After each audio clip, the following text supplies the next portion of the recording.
The Houston Astros take on the Tampa Bay Rays in game. Oh my goodness, Orbit, what are you doing? Why would you do a monster at me? Oh, you're doing the OPS monster claw. Did you learn that from George Springer? You look like George Springer, don't you? Good stuff. All right, Orbit's ready for the game. You are too. Astros baseball starts on Comcast Sportsnet right now.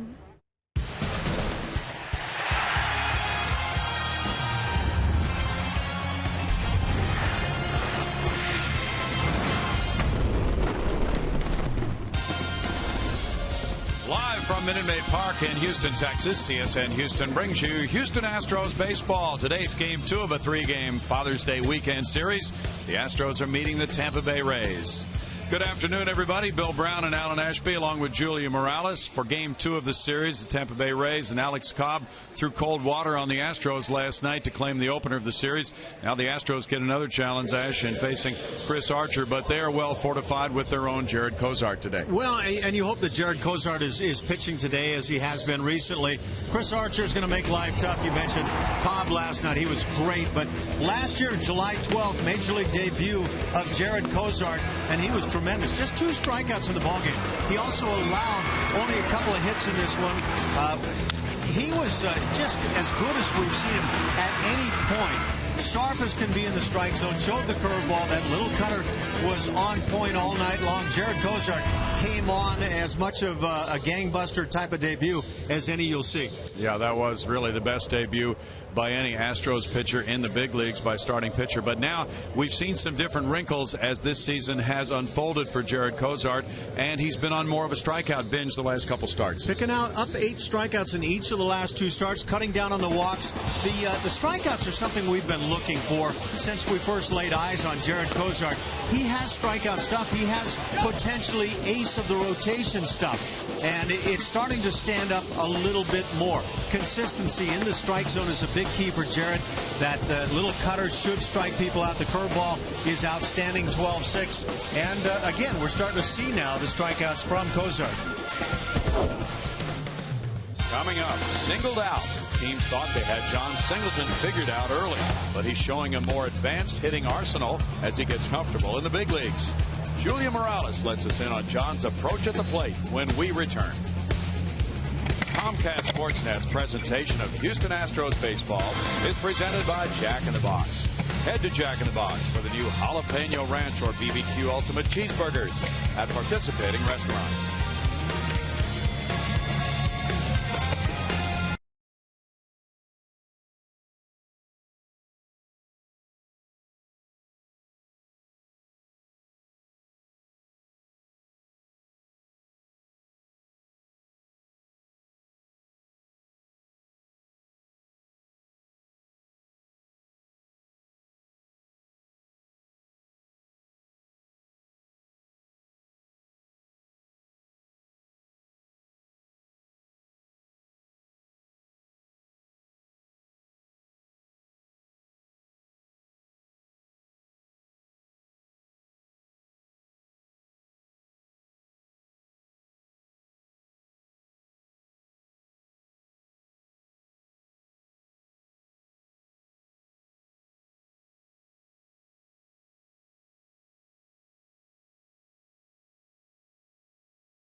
Baseball on Comcast Sportsnet. Astros hosting the Rays in Game 2 and trying to bounce back after a loss in that first game of the series. A very quiet night for the Astros offense. The one bright spot, though, John Singleton hitting his 4th home run of the year. Hitting coach John Maley saying today he's really starting to make some of the adjustments necessary for him to be successful up here, and he really likes seeing that first baseman go the other way. We saw it last night. If you take a look, when John Singleton was first called up, we saw him as a pull hitter, everything going to the right side of the field. But if you see the red dots, those are his last 4 games and where he's making contact, where he's sending the ball. A lot of balls going the other way, including a big home run last night that we saw. Maley said pitchers aren't doing anything different to Singleton now that he's 11 games in. He's just not overextending and not rolling it over. You're looking at these 4 home runs, including the grand slam in Minnesota, which was a big one for him, his first career. And this one in the last game of the series against the Diamondbacks, he's hit 2 home runs in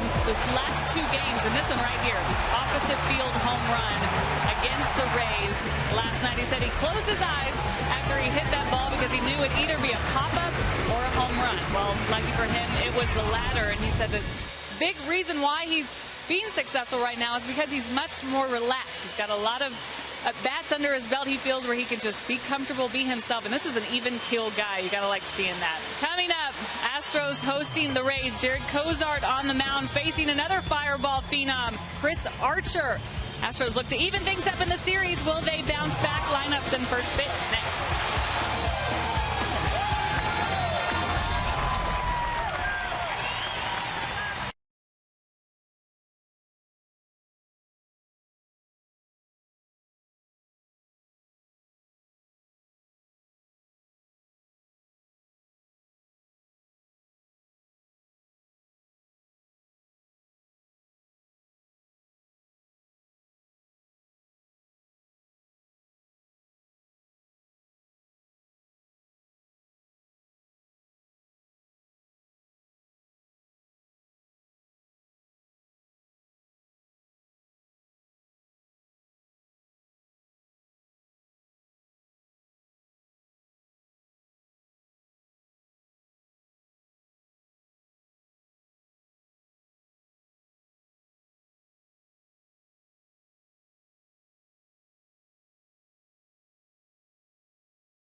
This 3-game series, they'll play 4 next week at St. Petersburg. Here's the starting lineup now for Joe Maddon's Rays. 13.5 games out in last place in the AL East. Desmond Jennings is their leadoff man and center fielder. He's followed by Kevin Kiermaier, the right fielder. Evan Longoria at third base. The cleanup man is Houston native James Loney, who plays first base. It's Ben Zobrist at second base. David DeJesus, the DH. Matt Joyce in left field. Miguel Escobar at shortstop. Ryan Hannigan, the catcher. Right-hander Jared Cozart, 24 years of age, goes to the mound. He's 5-5 on the year, improving with his ERA, which is now at 4.19. Faced Tampa Bay only one time. That was an impressive one time last year. We talked about it on the 12th of July. 8 innings of shutout ball, and only a couple of hits picked up by the Rays against him. So they've got some memories that may be hard to shed today. Well, the same can apply to Chris Archer versus the Astros, so that makes it a very interesting matchup of 2 very good young pitchers. Jennings showing butt takes strike 1 on the first pitch. Laz Diaz, the home plate umpire, rings it up, and we're underway with Cozart getting in front. on a .243 hitter with 5 homers, 18 runs batted in.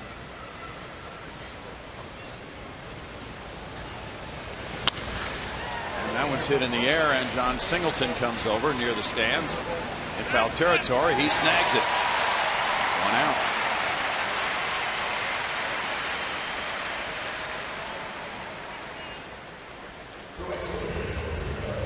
John Singleton trying to learn this ballpark and familiarize himself. Gets over near the railing as he makes the catch. You want to get over there as quickly as you can, feel your way around, and then come back and make the play if need be. But John's been doing just a fine job in all regards now. Just 1 out from a man in Jennings, who had a couple of hits and scored 2 runs last night. Now Kevin Kiermaier settling into this number 2 spot in the lineup. And there's strike 1 to him. .352 is his current average, including 3 homers, 4 runs batted in. He also had 2 hits in last night's game.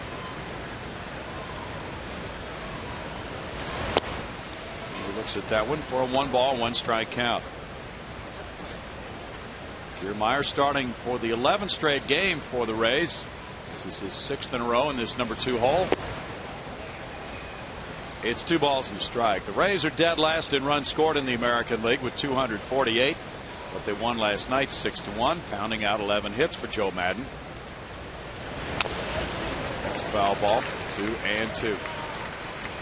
They've lost 14 of their last 17, and during that time they've averaged 2.8 runs per game. Now Jason Castro out to talk with Cozart. That foul ball came up off the ground, took a bite out of Laz Diaz. Professional courtesy to buy Laz a little time. Did you ever do that, Ash? Deal professional courtesy?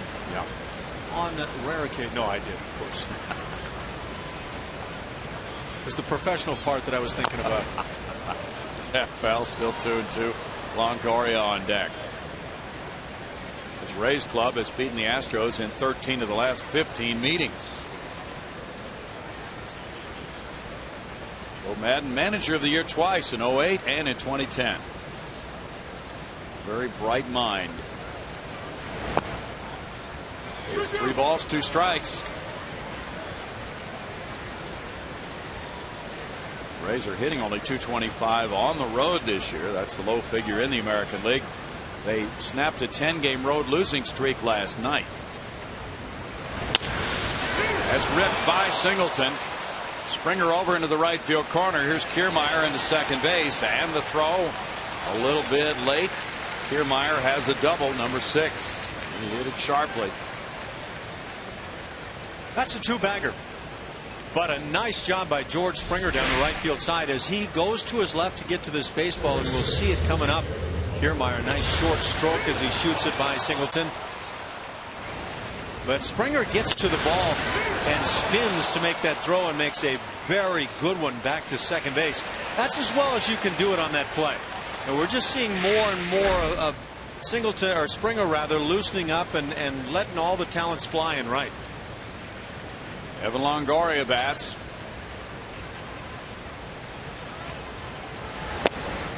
That is strike 1 to Longoria. .261, 7 homers, 29 runs batted in. Last night he drove in 2 with a 9th inning single for insurance runs, going 1 for 5. Those are not the usual Longoria numbers this time of year.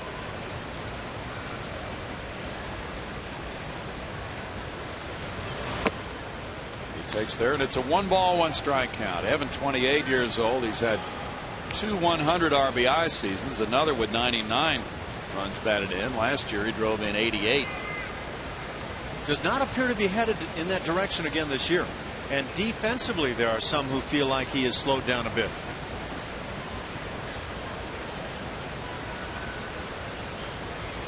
Infield shifts around, playing him to pull. He does not pull. He dumps a single into right field. Springer charging. Here's the throw to the plate. It's late coming in, and the run scores. 1-0 on a Longoria RBI single to right, scoring Kiermaier. Well, I don't know if George had a shot if he'd come up with this ball cleanly. He'd set himself up with his feet perfectly, but then bobbled the ball. So we'll never know if that strong arm gets an out at the plate. Nice job by Longoria going the other way. See him coming on at the ball. That's beautifully done until the bobble. Now the Rays strike early. Springer did recover, but the throw didn't get there in time. Longoria is on, and with one out, it's Loney batting. Kiermaier runs well. Loney has driven in 31. He has 3 homers, and his batting average is .282.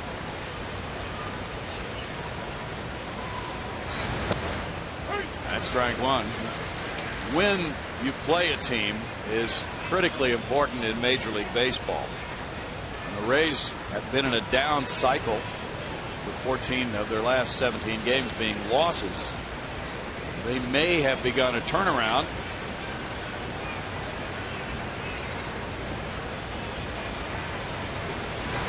Especially that may be the case with this season's series, with 7 games concentrated in a 9-game span for the Astros. They hope they're not playing a reawakening team in Tampa Bay right now. Wouldn't be surprised if they are, though.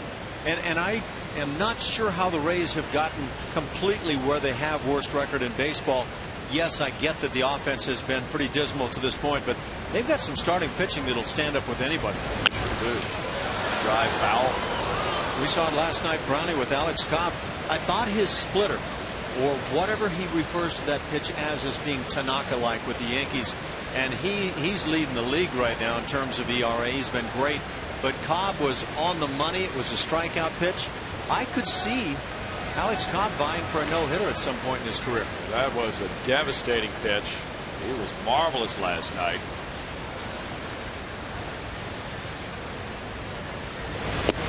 Pitching coach Jim Hickey of the Rays, as the count goes to 1-2, is a former Astros pitching coach, as most people know. He was saying that last year, when the Rays made their run to claim a playoff spot, Cobb was really the most impressive starting pitcher in their rotation, and he led that club toward that playoff situation last year. Keep in mind they have David Price and Chris Archer, who we'll see today.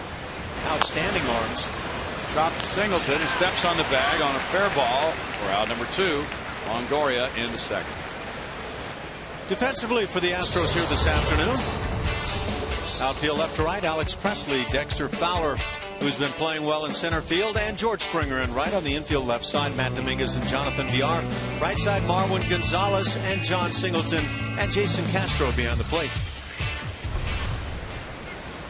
And at the plate, here's former Astro farmhand Ben Zobrist, 33-year-old switch hitting veteran.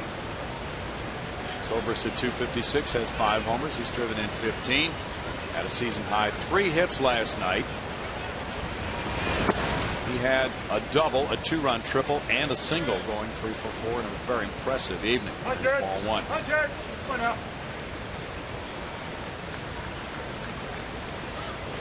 Also keep in mind in terms of pitching with the Rays, they've got Jeremy Hellickson, who's on the DL, but former Rookie of the Year 2011. We're pleased with the job that Eric Bedard has done filling in their rotation with these injuries. 2 balls and no strikes to Zobrist now. The Rays have really struggled with men in scoring position, hitting .231 as a team.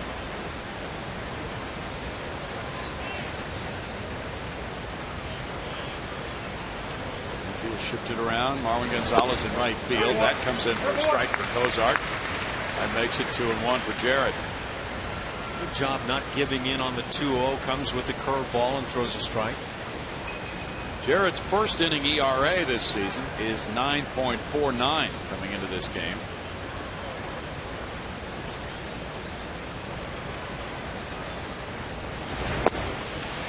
Strike call makes it 2-2. A first inning run allowed by a starting pitcher is not a particular big deal, but quite often the real game changer is whether any starting pitcher can limit that damage to just 1 run in the first. David DeJesus is on deck.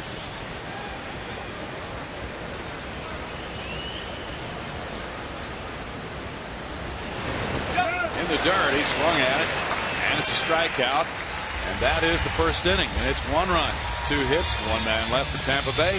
Houston coming up trailing 1-0.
first on a Longoria single. Now the Astros starting lineup is brought to you by Jack in the Box. Bo Porter fills out the card this way. Dexter Fowler leads it off in center field. It's George Springer in right field. John Singleton plays first base. The cleanup man is catcher Jason Castro. With third baseman Matt Dominguez batting fifth, followed by DH Chris Carter, left fielder Alex Presley, second baseman Marwin Gonzalez, shortstop Jonathan Villar. Chris Archer, a right-hander, 25 years of age, is 3-3, a fine ERA at 3.42 for Tampa Bay. Twice he has faced the Astros on his brief career, and he's been really good in both games. One of those, a 9-inning shutout, picking up the win, 5 hits allowed, and 8 strikeouts without walking a man in that one. Chris Archer went on, can be a very, very tough right-hander. That shutout was at Tampa Bay last year, and then he got a no decision here, giving up 2 runs in 6 innings at Houston. So Archer, who throws almost everything hard, is a dominant fastball slider reliant pitcher.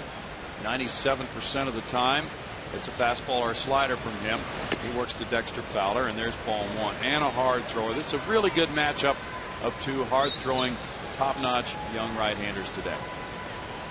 Fowler at .282 leads the club in runs scored with 38, and with a .391 on base percentage, he's 4th in the American League. That one moved into the zone for a 1-ball 1-strike count. Fowler last night was kept off base, which is a story lately, the way he's been getting on. He was 0 for 4 with a couple of strikeouts in last night's game. Astros managed only 4 hits. Archer deals, and it's a 2-ball 1-strike count. Archer lately has been lights out. Bo Porter well aware he's facing a guy with a 0.87 ERA for the last 5 starts. But the Astros are 20-11 since May 11th.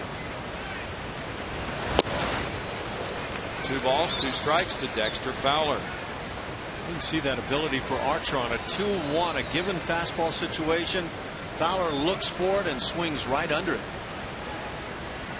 Archer's under a new long-term contract. He's 25 years old. Raleigh, North Carolina. He gets a strikeout. Fowler chasing one upstairs for out number 1. For Tampa Bay defensively here this afternoon. In the outfield left to right, Matt Joyce, Desmond Jennings, and Kevin Kiermaier. On the infield on the left side, Evan Longoria and Yunel Escobar. On the right, it's Ben Zobrist and James Loney. And behind the plate, Ryan Hannigan. George Springer last night was 0 for 4 with the Golden Sombrero. 4 strikeouts. That snapped his 5-game hitting streak. And there's strike 1. So Alex Cobb and a bullpen. Boxberger, Peralta, Yates, McGee kept the Astros' top 2 hitters off base in last night's game. The Astros got their only run on a Singleton 4th-inning homer.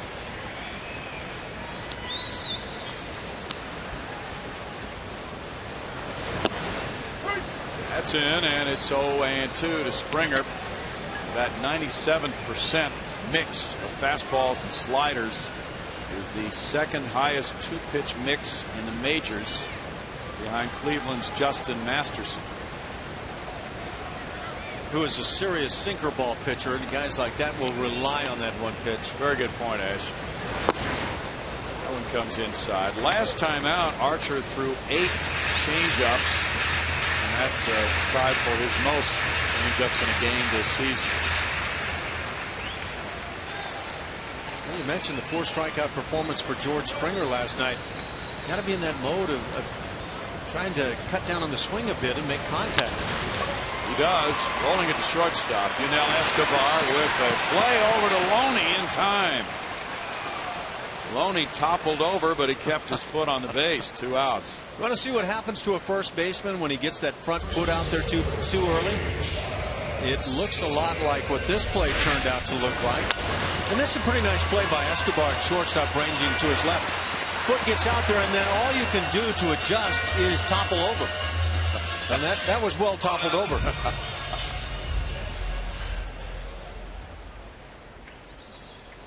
Yeah. All fall down. John Singleton comes up now.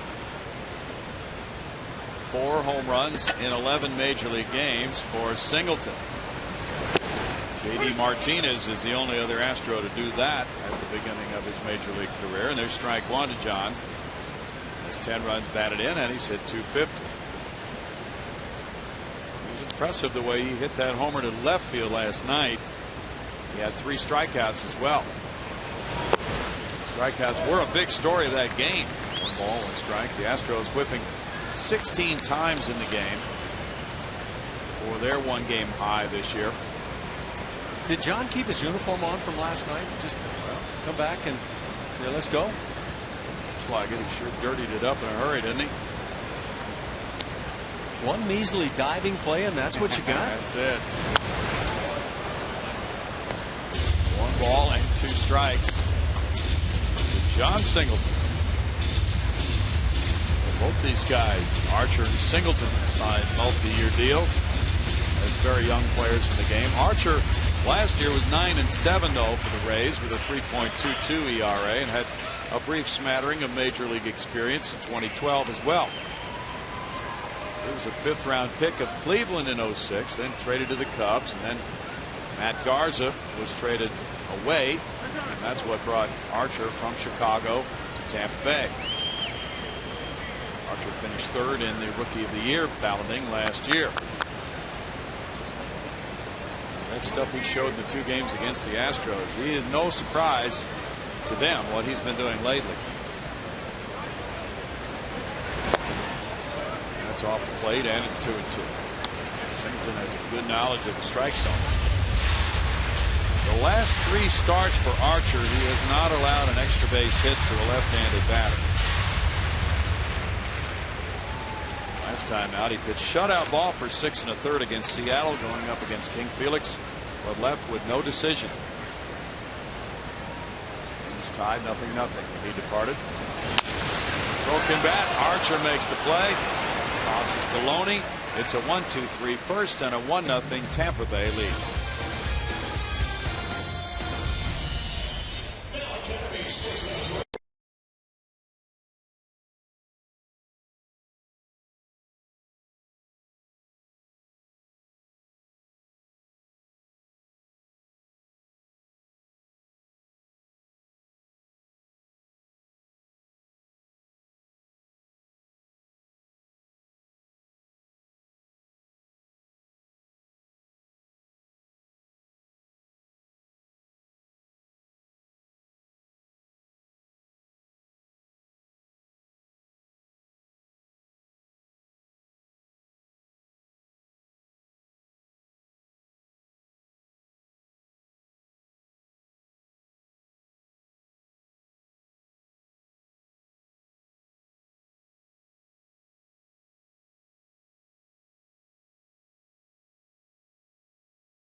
As we move to the top of the 2nd, Jared Cozart facing the Rays for the first time since making that major league debut last year. And it's our Comcast business taking us inside the game. Cozart said that because he's had so many starts since then, he looks at this as just another start. But when you really start to ask him about the feelings of that day and the emotions, he gets right down to it, saying that he will never forget the feeling that he had walking out of the tunnel for the very first time, getting that first strikeout, and then, of course, he remembers that first hit he allowed in the 7th of that game. But he also said it all kind of set in when Evan Longoria walked up to the plate for the very first time. That was kind of his big league moment. But all that behind him now, he says he's a much better pitcher today than he was on that day, guys. Very interesting. Thanks, Julia. David DeJesus leads it off. He's the DH today. Cozart defeated reigning Cy Young Award winner last year in that game, David Price. The 8 shutout innings, giving up 2 hits and a 2-1 win. Had a no-hitter through 6.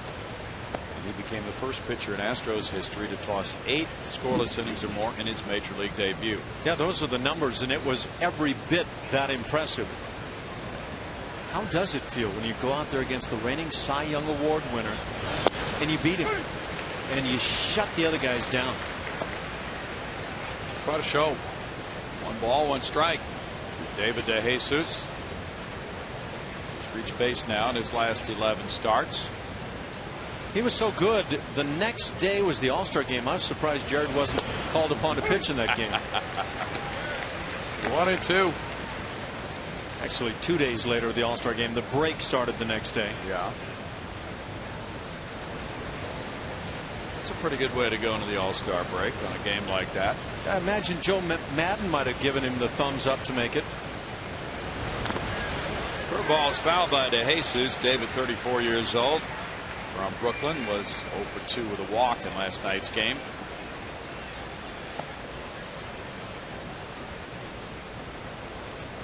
Dexter Fowler shades him toward left center field. There's a lot of room in right center for DeJesus.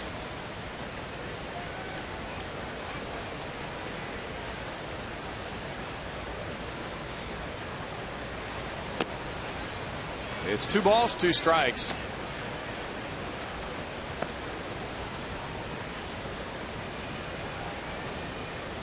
Finale of the homestands tomorrow with a 1:10 start. Matching Brad Peacock and David Price. Father's Day. Come on out with Dad tomorrow. Picnic in the park after the game for charity. 3 balls, 2 strikes.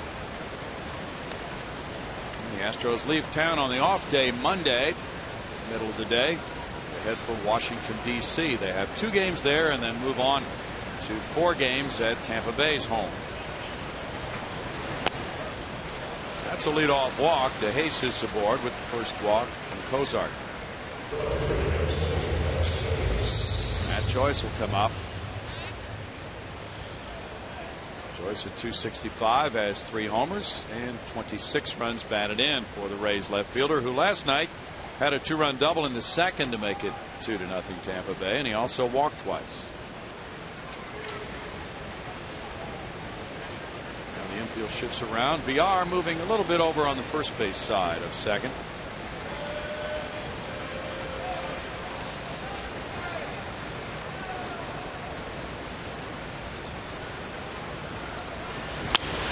Hits a ground ball. There's VR to his left with the play to first. Out number 1. He had no chance to get to DeJesus because of the positioning there. Marwin Gonzalez couldn't get to the bag, so it's out number 1, and DeJesus advances.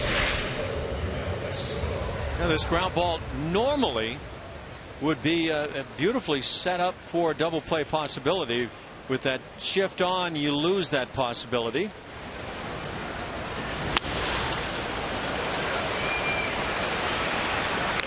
That's the way it all looks. Yunel Escobar was 0 for 4 in last night's game.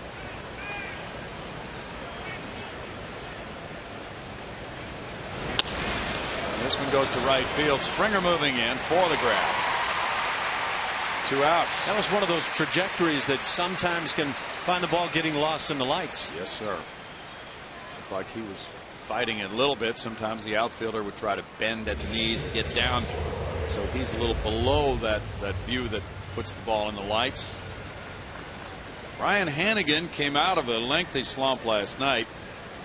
To start the game, he was 0 for 2. That took him to 0 for his last 28. Then he had 2 hits. The third and fourth times up. 217, 3 homers, 22 runs batted in. Leads the club with 2 out runs batted in.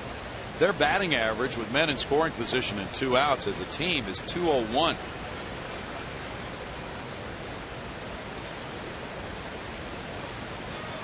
He hadn't had a hit since May 12th. So he got that first hit of the game last night. Ball 1 to Hannigan. From Washington, D.C. He went to Rollins College, was an undrafted player signed by the Reds in 2002. He's been a terrific receiver. He caught Homer Bailey's no-hitter with Cincinnati in 2012. His first major league homer at Cincinnati against the Astros. A time called. Back in 2010, Ryan Hannigan hit .440 against the Astros and drove in 8 that season.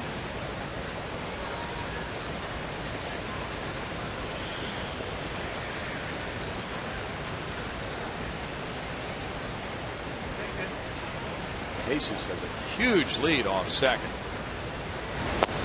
The middle infielders are not in a position to be able to hold him. 1 ball, 1 strike. And the longer those infielders stay away from the bag, the more De Jesus just keeps walking toward third. There's a point there where you figure he's going to run, and the Astros yelled at Cozart on the previous, well, it was the same pitch, but when he stepped off, to step off, lead was getting too large. Dancing around now. Pitch grounded toward shortstop slowly. VR comes up with it and makes the play for out number 3. No runs, no hits, 1 man left, 1-0 Rays.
Sportsnet. Remember to tweet us a photo using hashtag CSNHFanPhoto for a chance to have it shown on an upcoming broadcast. It's brought to you by AT&T. Was that a good selfie?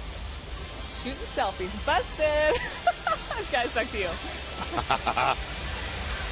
Julia, should we reveal our new project that's being worked on today?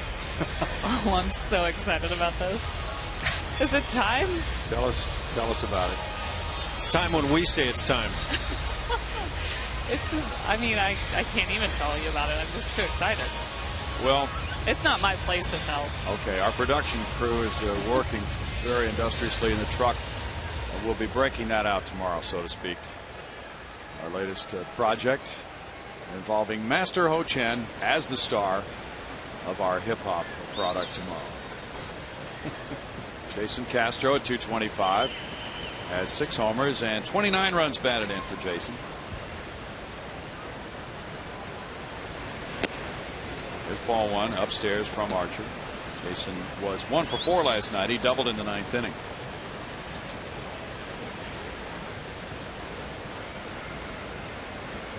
Julia should come in for a starring role in that. Do we have a title for it, actually? I don't know. It's got to be masked to something now. Okay. You could be masked to B. No. We need Bun B involved in this project. Drake was the one who got the whole idea started when he made his visit the other night. Strike makes it 2-1. I thought he had to leave too early to come up with that idea. Well, yeah. Quiet on that bench right now. They're hoping to unleash the OPS monster soon. as the count runs to 2-1.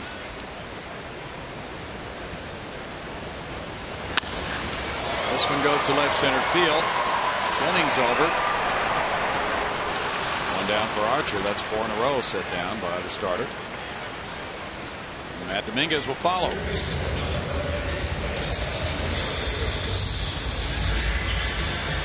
3 of the last 5 starts have produced scoreless baseball for Chris Archer. He's averaged 95 miles per hour on his fastball this year. That's 3rd in the American League behind Kansas City's Giordano Ventura and the Angels' Garrett Richards. Dominguez at 242 has 9 homers, has driven in 27. That's strike 1 to Matt, who last night was 1 for 3 with a walk.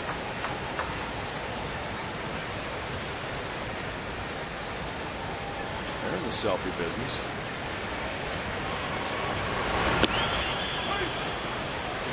It's 0-2. What has this world come to? Selfies. Master Ho. That's well summed up right there. I'm going to have to run with that.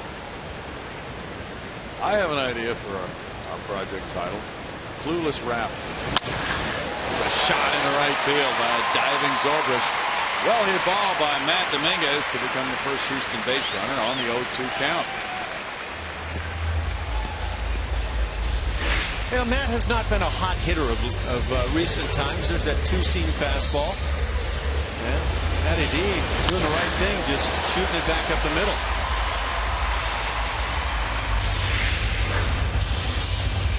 That's a start. Now Chris Carter hopes to build on it. Carter's on a 3-game hitting streak. Has a 200 average, 13 homers to lead the club, 30 runs batted in. 7 homers in 15 games for Carter. Leads the AL in homers in June with 5. Ball 1 to him. The Astros have gone 20-12 since May 11, and they've averaged 4.3 runs per game over that stretch. Carter among those, providing some of the key hits along the way.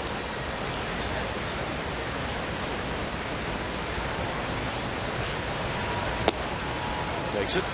It's a 2-0 count. It's been a very interesting turnaround for this club. In fact, the Astros, with that 2012 record, have the best winning percentage in the AL West in that time. Slightly better than Oakland's 18-12. 3rd best in the majors behind Toronto and San Francisco. Now 3-0 for Archer. Really, I'm told that the consideration for the name of this project is Master B Joint. I have no idea what that means. You're but really into this thing, huh?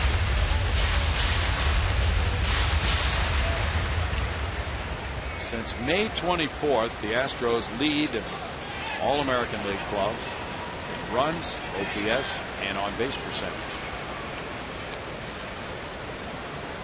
That's over a 20-game span. Strike, and it's 3-1 to Carter. That's even further nearly impossible to believe when you consider how inept the team was offensively early on in the season. It's a huge shift, isn't it? Major turnaround. I think he's well aware of it.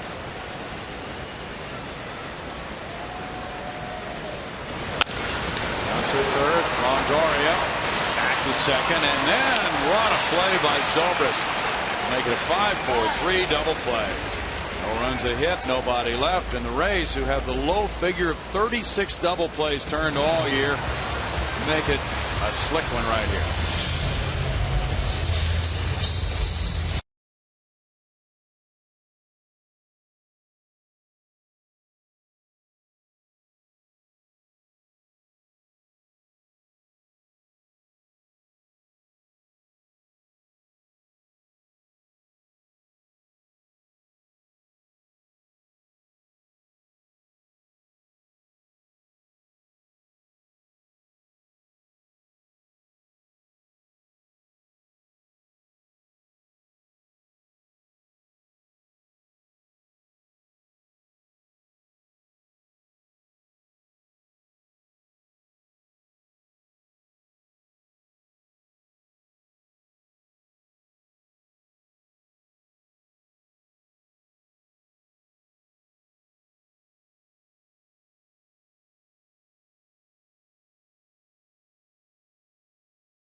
Master Ho Chen here, and I'm here to tell you about In-Game Live at csnhouston.com, because that's the place where whatever stat you want, it is right there at csnhouston.com In-Game Live, which is also your place to vote for Player of the Game, because your top choice gets shown on TV during Astros post-game live. Okay, time for the Twitter question, and Jose Altuve, he's missing his second straight game because of that bruised right hand. So what do the Astros miss most with him out of the lineup? Tweet me at HoChenCSN, and please elaborate, because I'm reading the best tweets on TV. Guys? Thank you, Grandmaster. There is strike one to Desmond Jennings. This is not a parade we're going to be coming up with, Brown. No. Breaking pitch, 0-2. Altuve still with that bruised hand, and those bruises can take a while to heal after getting hit by a pitch like that with the hand wrapped around the bat. Ash. I feared much worse. No question. Roll to shortstop. There's VR.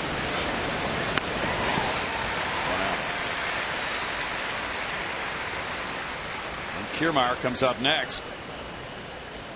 Starting pitching has been very good for the Astros over this stretch, and they rank up pretty high in the American League right now in ERA by starting pitchers.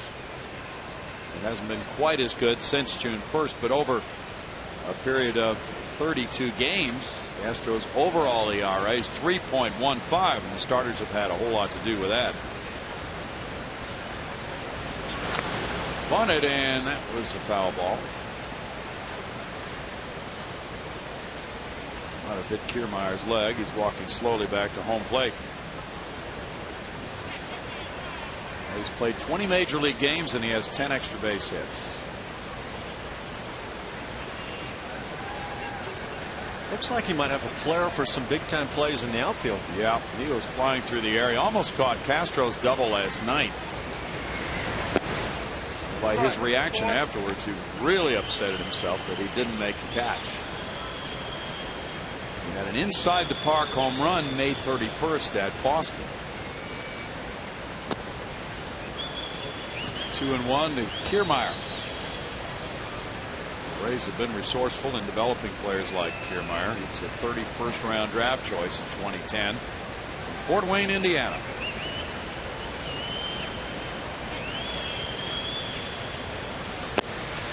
Swings at that one, and it's 2-2. I like his swing. Nice and short to the ball. Actually, with so many of the players today taking just gross looking practice swings, Kiermaier has a good one. Nice and short through the strike zone.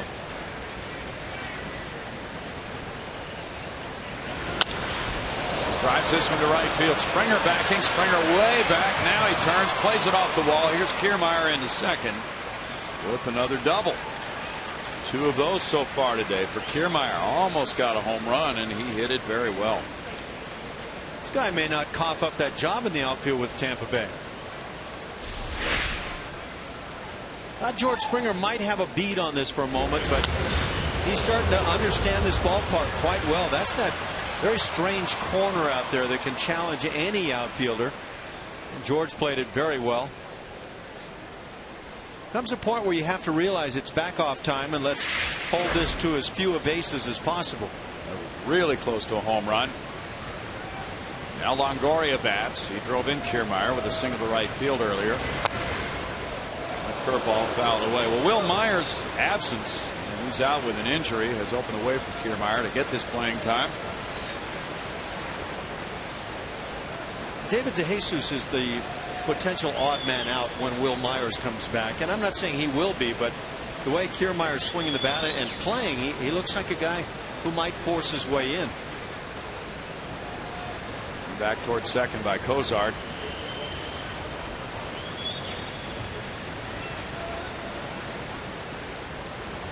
James Loney's on deck.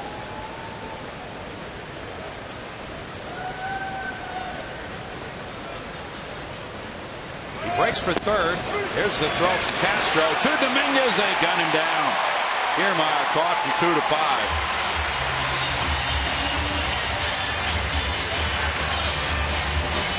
Well, no doubt a green light right there, and Kiermaier felt he had the bag taken.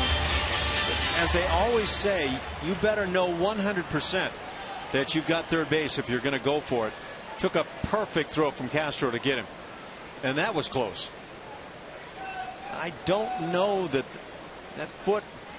It's very close at the bag. A hard one to call.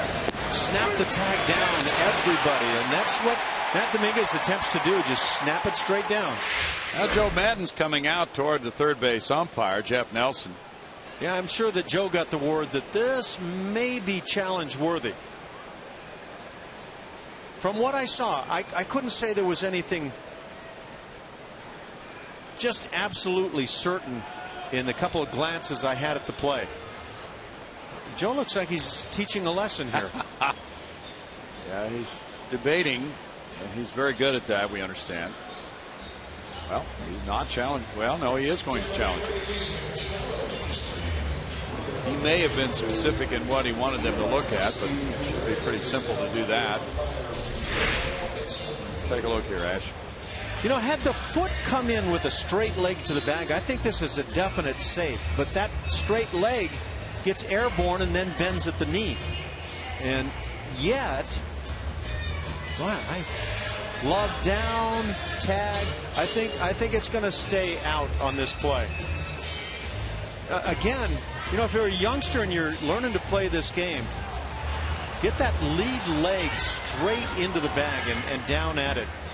And if you're a defensive player, snap tag straight down in front of the bag. And Matt did a pretty good job in that regard. Did you see when Kiermaier's foot came off the base there at the end? Don't know if the tag was kept on him there or not. That lead foot hitting the bag and then coming. Of course, the back foot by then is on. Is it the back foot you're talking about? Yeah. Because he slides up to and through the base. See, that lead foot comes airborne, and that costs him. The tag seems to come on the back foot. And I think out may be the appropriate call. What do you see there? I saw safe. Did you? It just depends where that lead foot comes down. Does it come down on the bag before the tag, which we're looking on the big board here at the stadium? Yeah, and we can't really see from that dimension whether the tag was there in time or not. That's the problem. Yep. That's one that I would say, and I had one of these recently where I said, well, there's just not enough to say there's a decided other call there. Well, I don't know. Watching that replay right there, I might call safe this time. You would need slow-mo replay certainly to overturn that. Yep. Really close. And out is upheld. Yeah. I mean, I could look at that 10 times and not be sure what to call it. And I don't know. Maybe you feel otherwise. Oh, no, I don't feel otherwise. I agree with you. Really, really close. They have different angles than we saw in New York. That's the 11th time Castro has thrown out a base runner. He was 10 for 40 before that one coming into this game. And the pitch was strike two, so it's 0-2 to Longoria now. And now there's been a delay for Cozart. 1 ball, 2 strikes. So that is the appeal that has been used up now for Joe Maddon.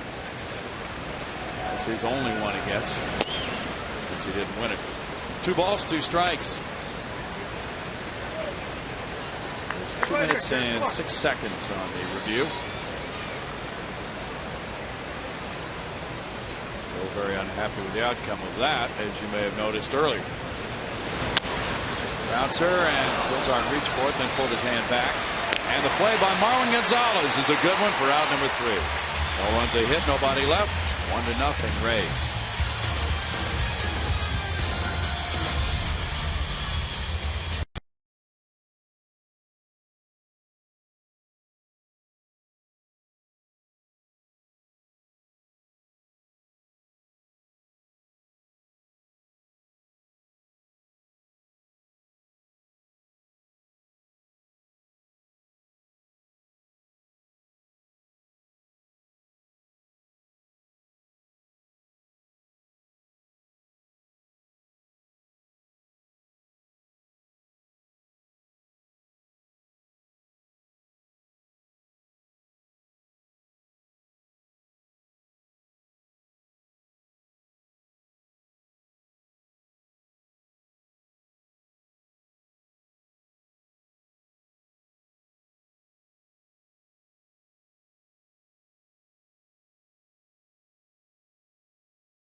Bottom of the third. A reminder now, as you enjoy a cold one, to look forward to Miller time later in today's game. Brought to you by Miller Lite. Happy Flag Day, Ash. Well, thank you. Special day in our nation's history. And you probably have seen a lot of flags on display on your way to the ballpark. How do you celebrate Flag Day? We have a little mini flag planted in our yard that somebody put there very nicely. That's nice. Thank you for doing that. And yeah, it's a great day to do that. Patriotism on display. Father's Day tomorrow. That'll be a great opportunity for families to come out to the ballpark. Treat Dad to something he loves. Major League Baseball. And David Price, the Cy Young Award winner 2012, will be pitching against Brad Peacock here tomorrow at 1:10. Alex Presley at 250 has 3 homers, 8 runs batted in. Trying to get something stirred up against Archer. He is 1 for 3 against Chris Archer in his career.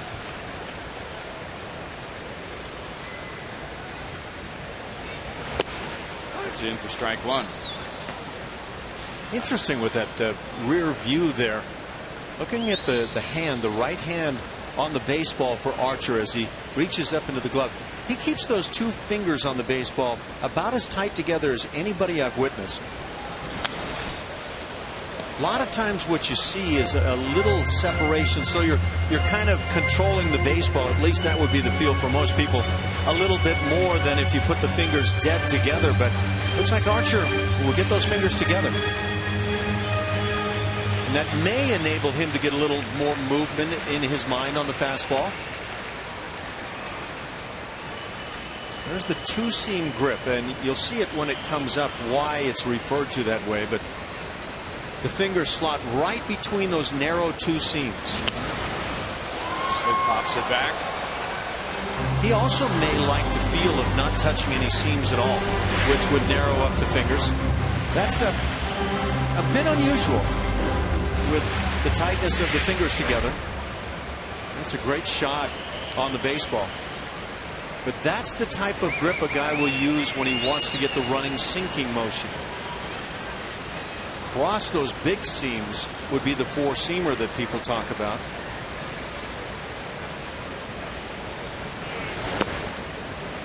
One and 2 to Presley, who had a couple of hits and stole a base Wednesday night against Arizona. That's his most recent playing time. Well, the guy who was the king of the 4-seamer, Nolan Ryan, had a big day on this date 40 years ago, actually, 1974. You keep it under 100 pitches in the process? No. 2 and 2. He pitched a 13-inning game for the Angels on this date in 1974, and he struck out 19 on the 13-inning game. Angels defeated the Red Sox in 15, 4-3. So all that, no decision. He threw 235 pitches. That's not Nolan, by the way. That's Reed. Does bear resemblance. Fly ball headed for the seats outside the right field line. 235 pitches. So I guess he had just kind of climbed over the max and everything was cool there. What were they trying to limit him to 225 at the time? Well, I was just going to ask you, do you think who was the manager then? Maybe Dick Williams, the Angels? Yeah, could have been. Okay, do you think Dick came out after 100 pitches? Nolan said, I'm not coming out. No, that didn't happen then. Now I've got my mind on other managers. Bobby Winkles was once their manager. Okay. Might have been before. And maybe he came back after 150 pitches. No, not now. I'm just getting loose, Skip. And then after 200, no, not now. No, the thing was, back then, they didn't even worry about that sort of thing. No. They probably only had a general idea how many pitches he had thrown.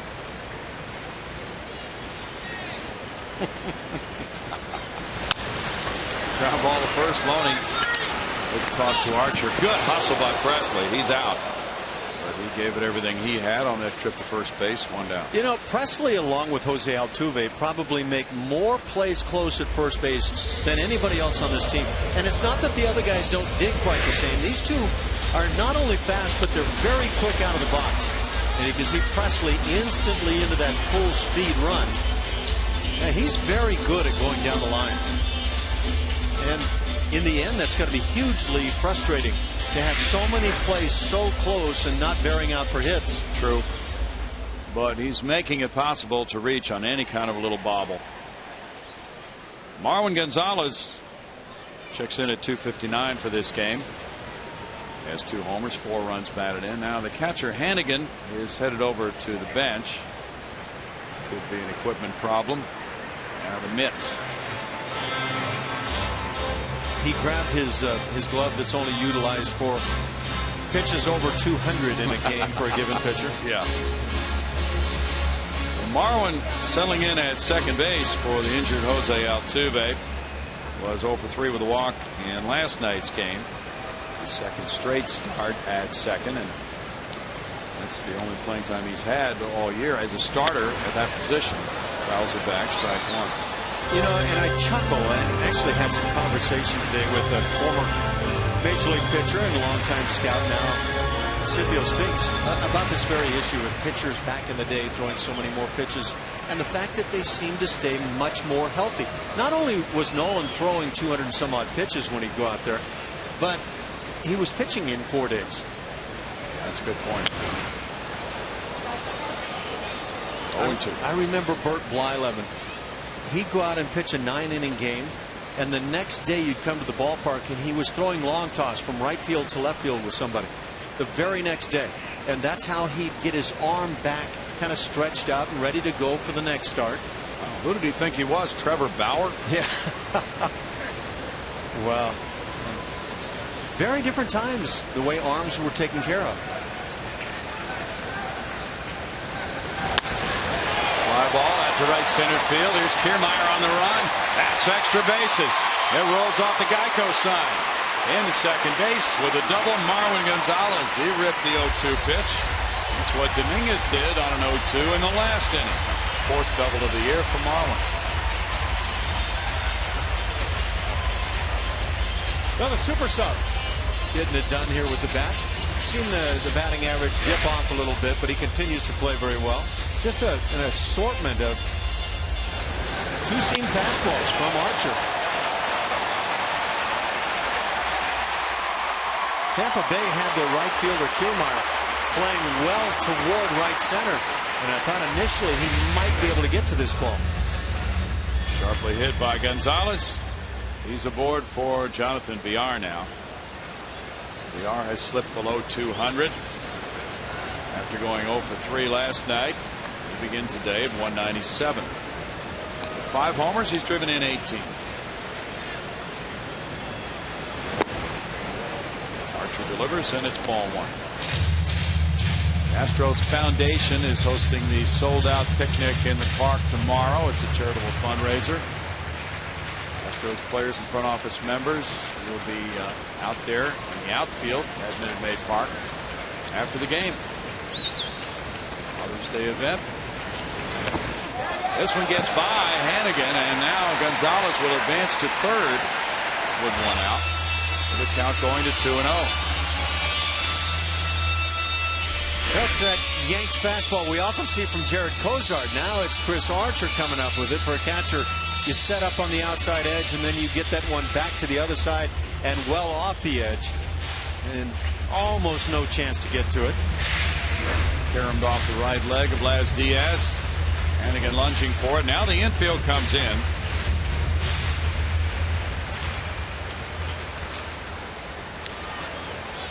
Big opportunity for Villar with Fowler on deck.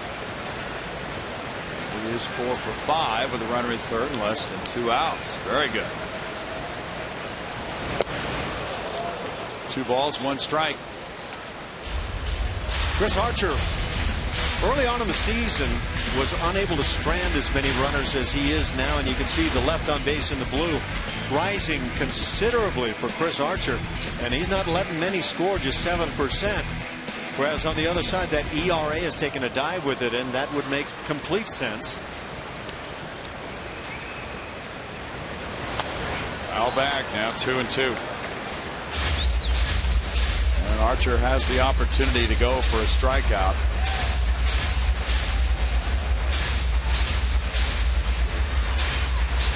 Congratulations to the Astros' second-round draft choice, A.J. Reed. He won a prestigious collegiate award today, the Dick Howser Award. He was presented with the Dick Howser Trophy at the College World Series in Omaha.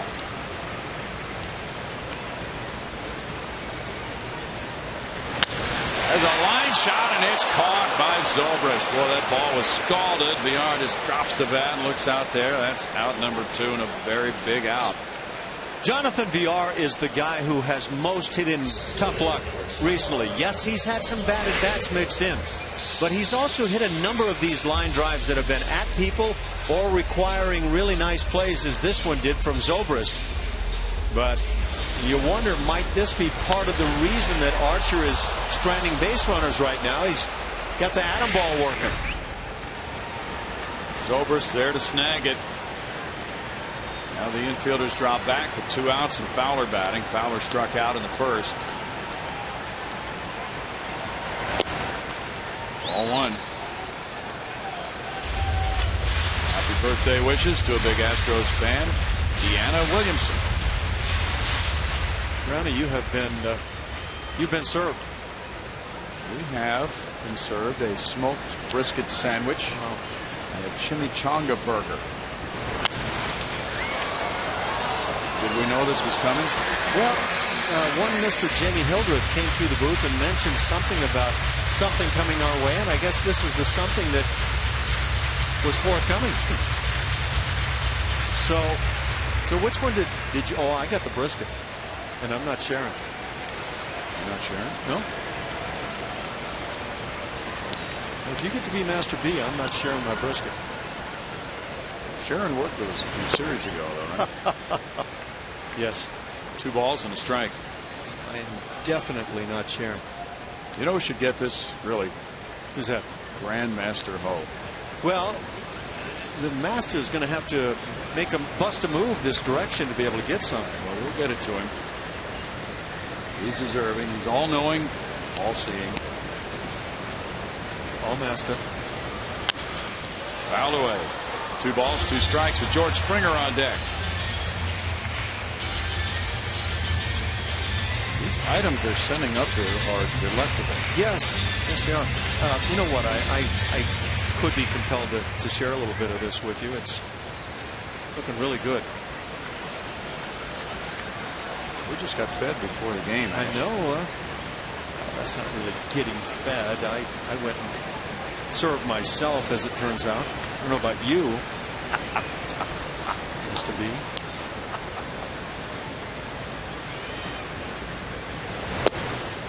Fowler takes, and it's 3-2. This is what he does. Chris Archer delivered a nice pitch right there, and I think he was certainly hoping for a call. Tough game because so many pitches are in a zone that sometimes you get it, sometimes you don't. Gonzalez at third. Big 3-2 pitch coming. Bounced, and Loney's there, turning and throwing to Archer. Drops it, and the game is tied. The throw was low. Gonzalez scores, and Fowler's on at first in a 1-1 game. This was a gorgeous play by Loney until the throw wound up low, and that made life tough on Chris Archer. Watch how athletically Loney makes this tough in-between play and instantly throws, but left it down and behind Archer. And ultimately, the throw cost the Rays. Off the heel of his glove. That backhand effort probably didn't help, but that was not a good throw, as it turns out.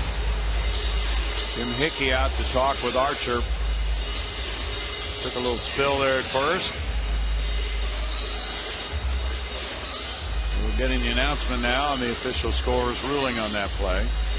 He's ruled an error, but I didn't catch who was awarded the error.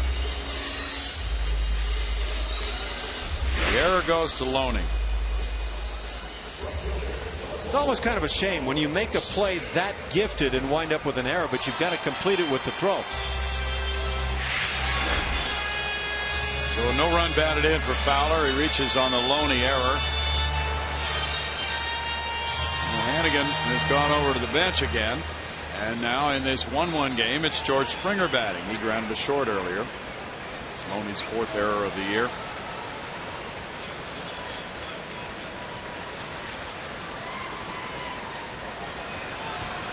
The Rays have made 34 errors. In general, a good fielding team, a low error total. But, you know, these fielding stats need to be interpreted by talking to people who have watched all of their games, and what we're hearing is that they have not played great defensively. They have not made a lot of errors, but there have been some double plays they haven't turned and things of that variety. I think it's fair to say the Rays have underachieved in almost every facet of the game. 1-1 to Springer. I think it's also fair to say that it's left Joe Madden scratching his head a lot this year. Well, he pulled the infield in. VR smoked the ball that was caught by Zobrist at second. And then Fowler was able to reach on the error, giving the Astros an unearned run to tie it.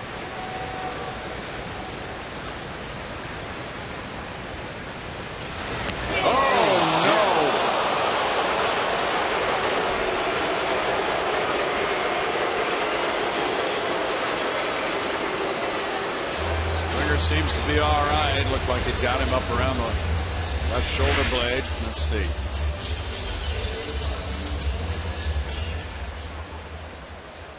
A lot of bodies flying all over the place. Looks like up in that triceps area, maybe just on the upper arm. Man.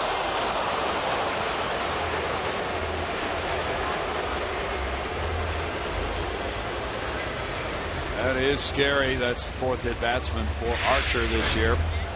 Yeah, don't even try to say you can't get injured in this game. And you can let some big tough guys take that and see how frisky they're feeling at the end of it. It's the 6th time Springer's been hit by a pitch.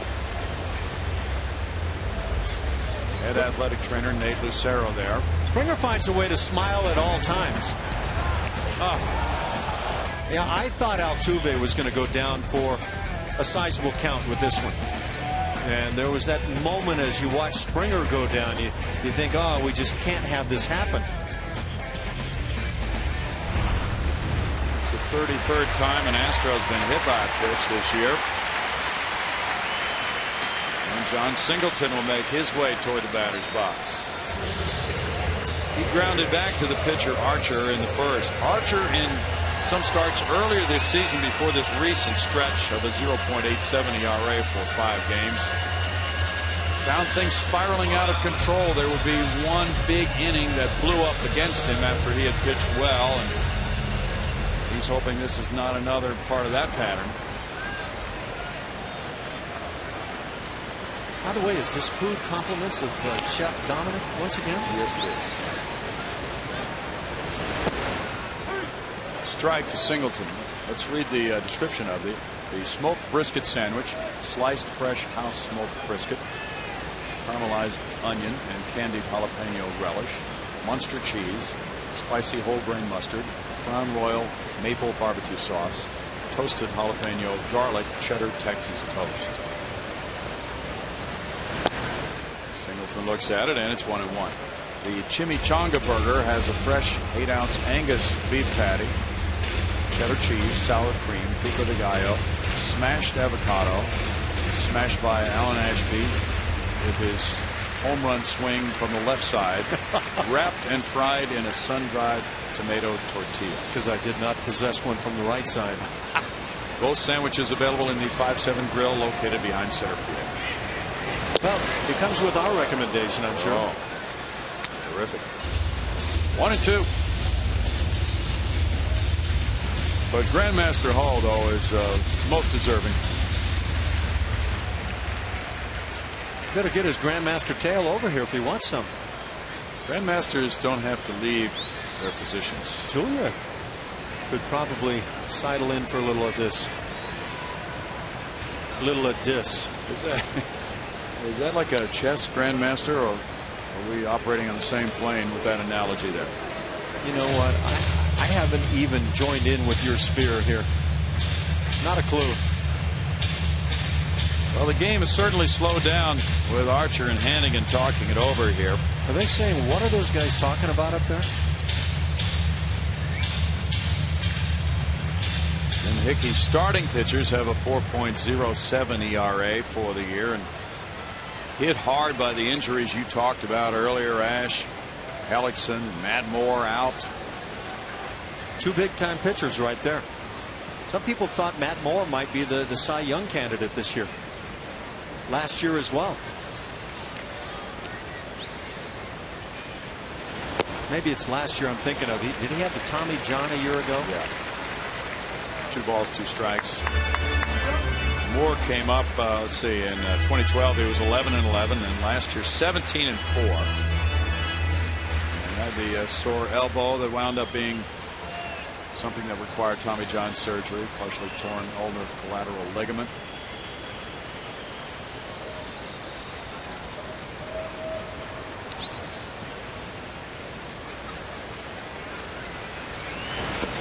That's in the dirt, and the appeal does not produce a favorable result for Tampa Bay. It's 3-2. Singleton checking his swing. Archer's pitch count arriving at 56 now. I have to say of John Singleton, he does a nice job laying off pitches out of the strike zone for a big power hitter. Those guys generally get the bat started just a little early, but that was a terrific job holding the barrel back. That's what he did this year at Oklahoma City. At 42 walks there with a 941 OPS in 54 games. Runners will go, and it's ball 4. And Hannigan's just moving all over the place, trying to corral the offerings of Archer. Bases loaded now for Castle. And Hannigan really been lunging and diving as Archer tries to corral it. That's his first walk, though, of the day. It's big swing time for the club. Castro with a fly ball to center in the second inning. Would love to deliver. 3 for 10 with the bases loaded in his career.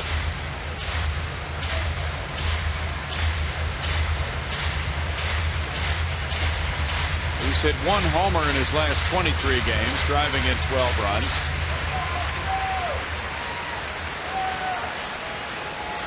Dominguez on deck. Runners in scoring position, 2 outs. The Astros still hitting just 174.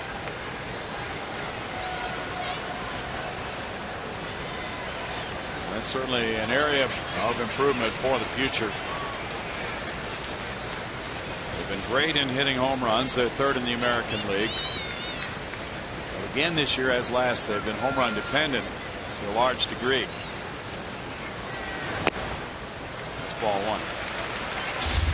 And this is another of those examples. Tie game, 3rd inning, bases loaded, 2 outs. A single would be fine.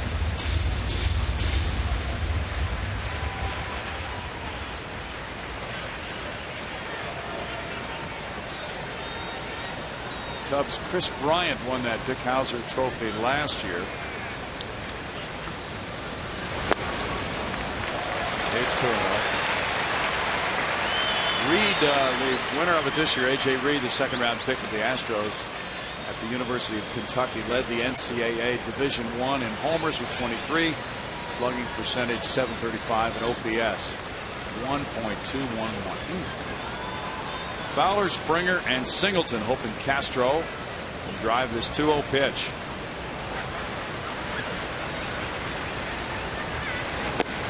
It's 3-0 though, and Archer really fighting it. We're watching Reed take batting practice today, and you can only learn so much in BP, but his swing looked good and short. He looked like a guy who could swing it.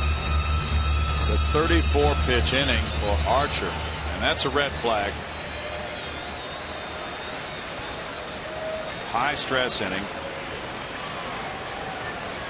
Castro's the 7th Astro to bat in the frame. Strike, and it's 3-1 now.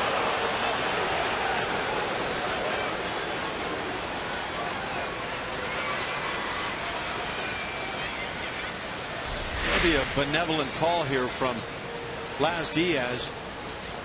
Well, the mitt certainly moved upward. A lot of times you won't get that call, but it may well be within that strike zone that you'd set up early. Foul tip, and now 3-2.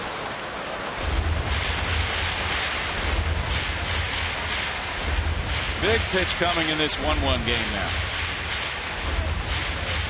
With one out, Gonzalez doubled, and VR lined out to a drawn-in second baseman Zobrist. Error allowing Fowler to reach. The game was tied. Springer hit by a pitch. Singleton walked. Now a 3-2 coming to Castro. Lefty Cesar Ramos warming up for the Rays. Ball 4 gives the Astros the lead 2-1. A bases loaded walk to Castro. That's his 30th run batted in. And it was not close.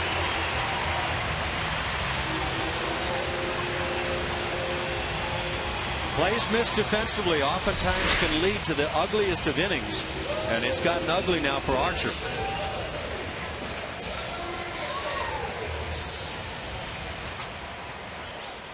Frustration. Felt good coming into the inning, and suddenly you lose it. Dominguez cracked a single to right center earlier. That's a strike. With Springer now at third, Singleton at second, Castro at first.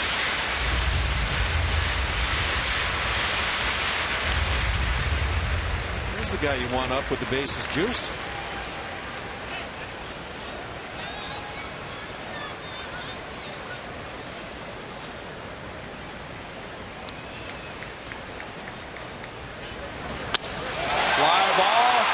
Drive left center field. Joyce is back. Matt Dominguez cracks one off the wall. Springer home. Singleton scoring, and Castro. 3-run double, and it's 5-1 Houston. Dominguez now has 30 runs batted in. What a time to unload one. Well, those stats didn't lie. Now the umpire's conferring as to whether this could turn into a grand slam. They're going to take their peek.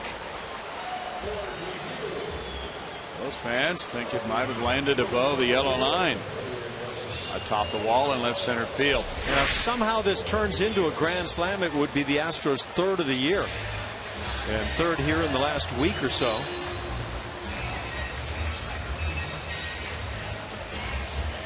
What do we see?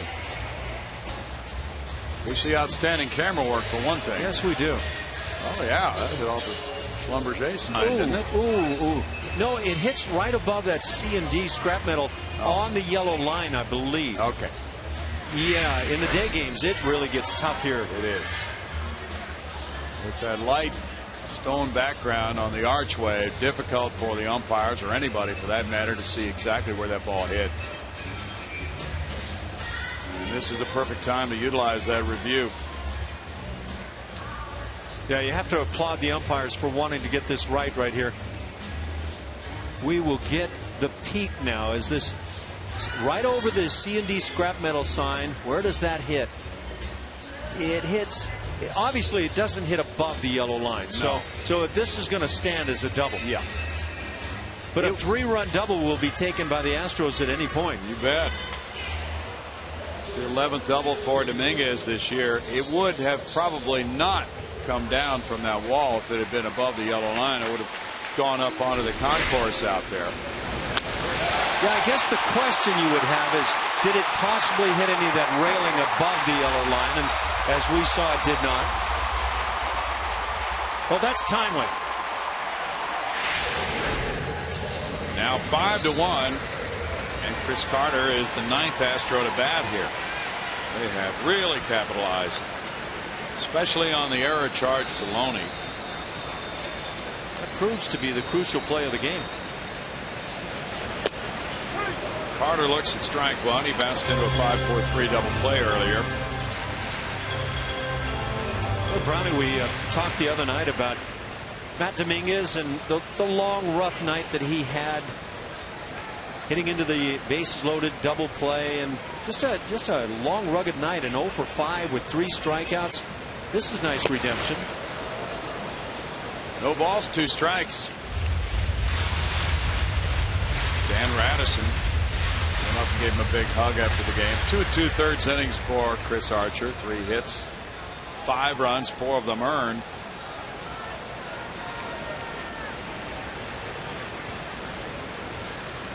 Presley's on deck. It's 1-2. You could just kind of sense, couldn't you, when Jim Hickey went to the mound after that error at first. Carter went kind of face down as he, or Archer rather, as he failed to hold on to that throw from Loney, that Jim was trying to prevent this kind of a blow up with that trip.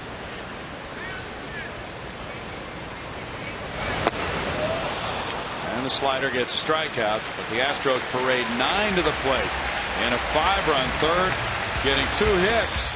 It's 5-1.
Home third inning. In honor of Father's Day, come out to Minute Maid Park tomorrow to see your Astros take on the Tampa Bay Rays at 1:10.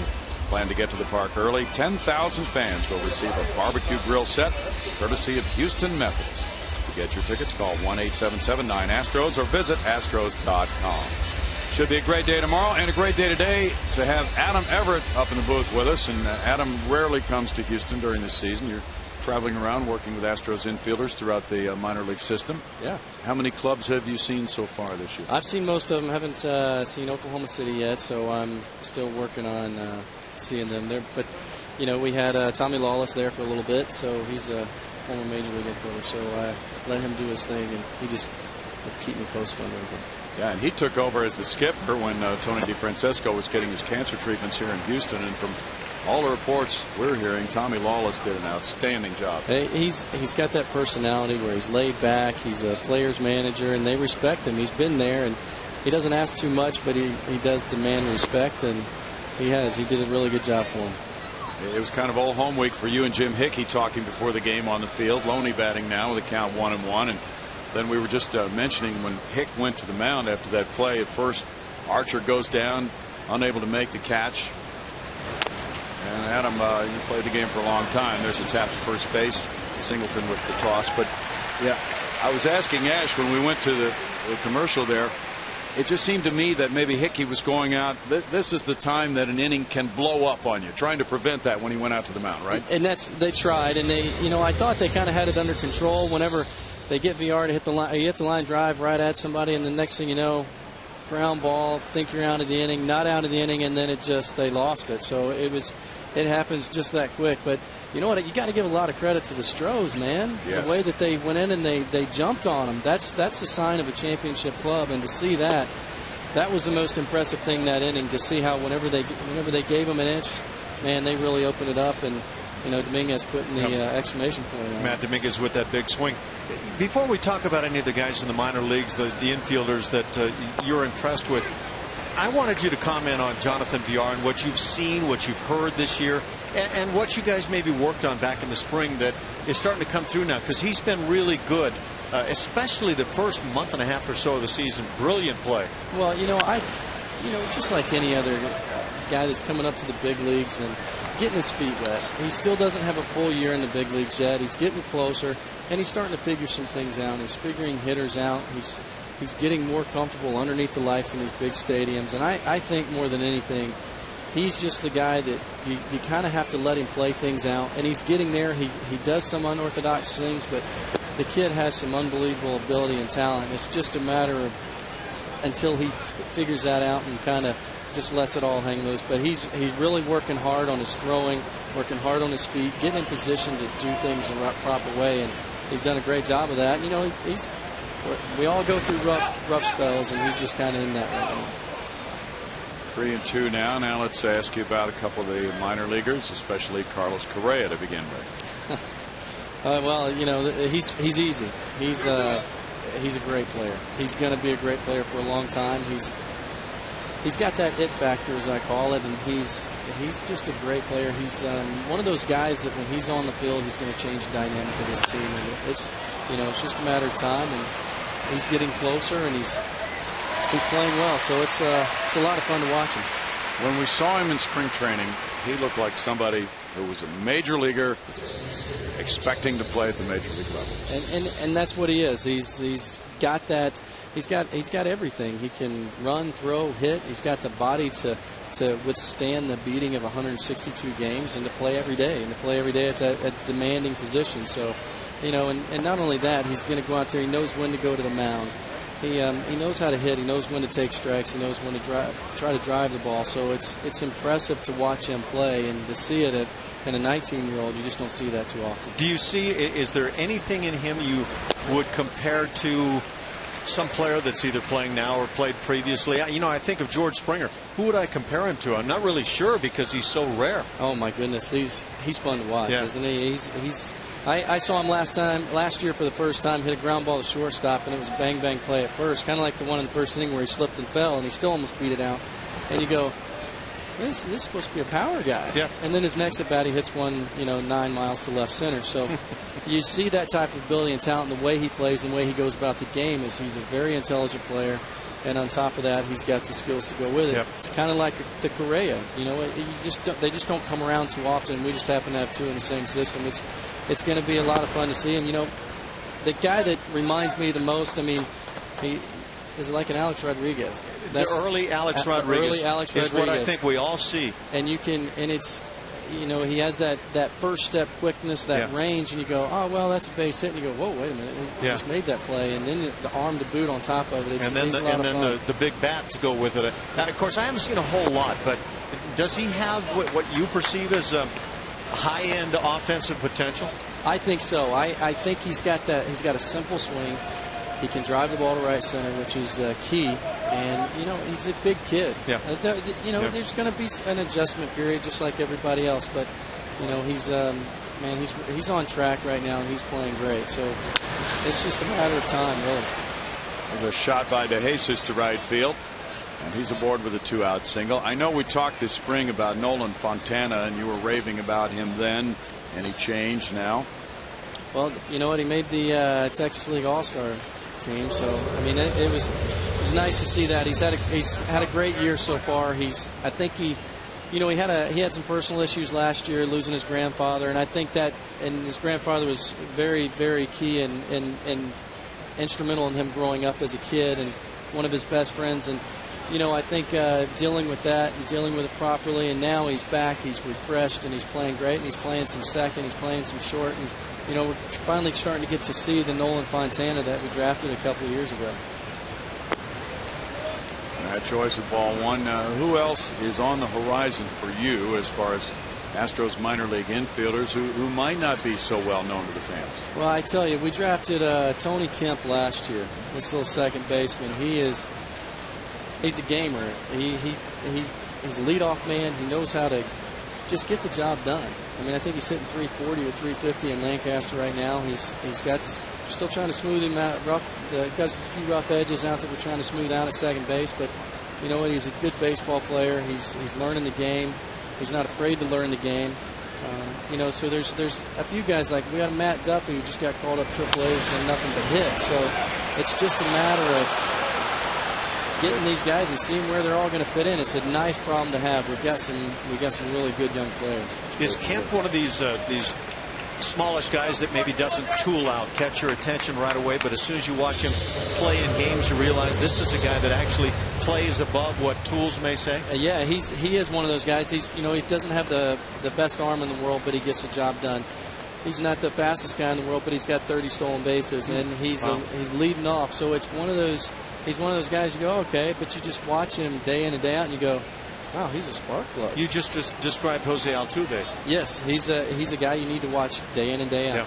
And Altuve, he's got a little more time out here. He's proven himself, and so we'll see. It's a great problem to have. They're doing a great job of drafting these kids and getting them into the system and starting to get back to the Houston Astros way of playing the game, playing it hard, playing it right, doing the fundamentals correctly. It's a lot of fun to go down and watch these games in the minor leagues. We are seeing that. We're seeing a lot of exuberance. Guys dancing around on the bench. It's been a whole lot more fun around here for the last month, Adam. Yes, I've been watching these. Winning. It's fun when you start to win, and these guys are learning how to do that. Thanks so much for joining us, Adam. Great job. Glad to be here. Good to see you, Adam. Good to see you. Thanks. 5-1 Astros.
On top of the Rays, we move to the bottom of the fourth. Enjoy a Father's Day picnic on the field in Minute Maid Park tomorrow after the 1:10 p.m. game against the Tampa Bay Rays. Admission including a game ticket, post-game picnic buffet in the outfield, autograph session, and much more. For tickets, visit astros.com/picnic. Should be a good time tomorrow, guys. Should be outstanding. And you will be packing after that game, getting ready to make the road trip Monday, and starting in Washington with 2, then on to Tampa Bay for 4. Been a good stretch, Julia, and a lot of fun for you guys on the road games with the back-to-back winning records on the last 2 road trips. So it's a totally different feel in this last month, isn't it? Yeah, these last few road trips have been a lot of fun. The guys really performing well on the road, and good weather on the road as well. Enjoying that. You know what else? And our producer Carl Patterson was showing us this graphic he had of the increase in home attendance, and it has been noticeable, and there's just so much more energy here at Minute Maid Park for these home games as well. Oh yeah, guys are really noticing it. Even Bo Porter talking about that a couple nights ago. They're enjoying the fact that the fans are staying through the entire game and staying in it all the way to the end. Yeah, it's a treat for them. Alex Presley leads it off here, 5-1 Astros. He grounded out in the 3rd inning to James Loney, and there's strike 1 to Presley. So here is the way the attendance has gone. An average of 21,333 the first 25 games, 26,441 the last 10. Winning cures a lot of things.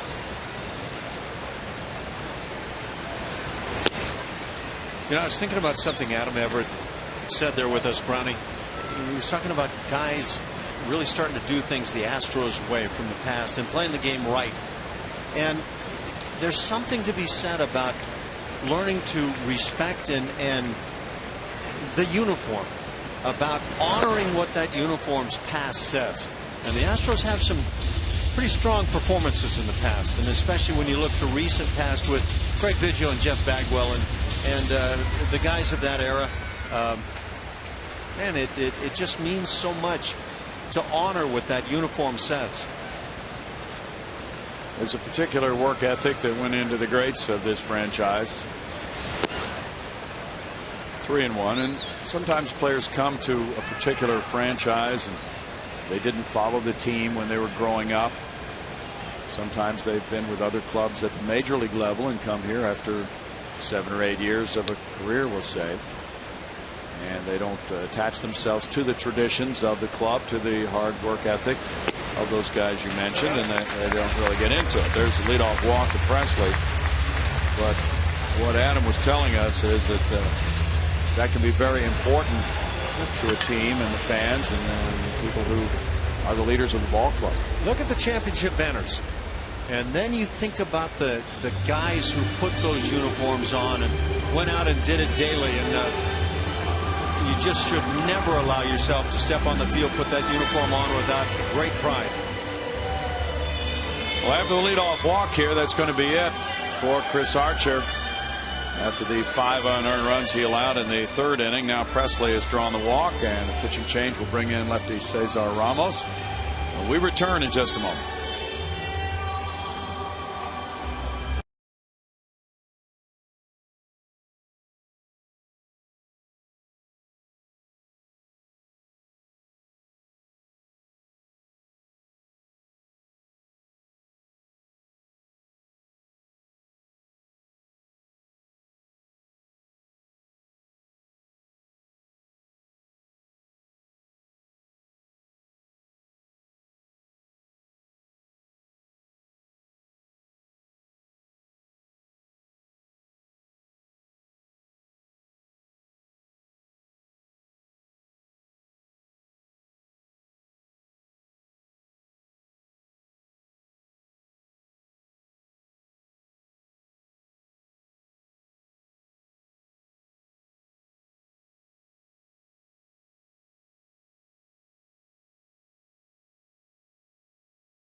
Generate awareness for your nonprofit organization or 501c3 by participating in the Houston Astros Awareness Nights. Showcase your organization at Minute Maid Park while raising money and increasing exposure. Call 1-877-9-ASTROS or visit groupsales@astros.com. Joe Madden has called in lefty veteran Cesar Ramos from his bullpen. With a runner at first, nobody out. And Marwin Gonzalez will be the man he'll face first. He is 2-3. His ERA is 4.15.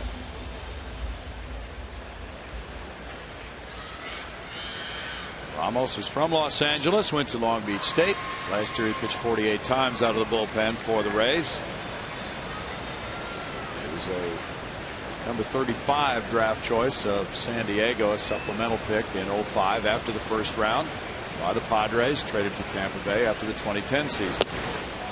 He deals strike one to Marwin. Marwin got things started with one out in the third for the Astros, and he ripped a double to right center field that led to the 5-run frame. As a right-handed batter, he is 4 for 11 for a .364 average.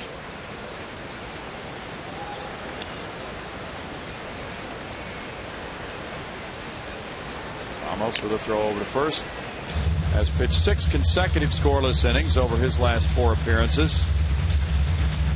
And he had a long relief appearance May 31st at Boston, going 4 2/3 innings. That was the longest by a Rays reliever since September of 2011. Rays bullpen came up big last night with Boxberger, Peralta, Yates, and McGee all collaborating on shutout relief work. After Alex Cobb, the starter, went 6 1/3. The relievers have lost 13. That's the high figure for losses by an American League bullpen, winning 11 with a 3.99 relief ERA.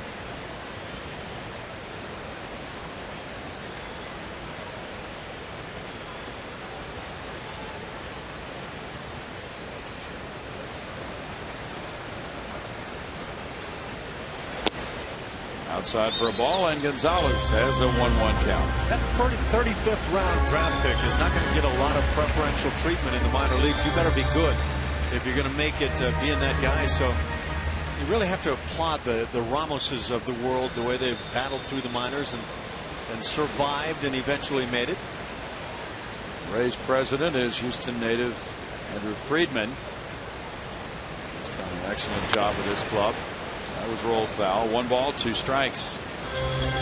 Well, there have been stories today, Ash, about Jeff Samardzija, the Cubs ace, being shopped around for a possible deal. And of course, there have been some little rumors here and there about David Price of the Rays as well. He'll pitch here tomorrow. And from what we're hearing, that would be a very unusual type of move for this Tampa Bay club. They have not done in the past, trading a player with a stature like that. There's a line drive hit to center field. Presley to second base on the hit by Gonzalez, and it's first and second, nobody out for the Astros. Gonzalez is 2 for 2. I guess it has a lot to do with what Tampa Bay wants to try to market themselves as, a team that, like the recent Rays clubs, that has a chance to win, or like the early Devil Rays, who had 0 chance.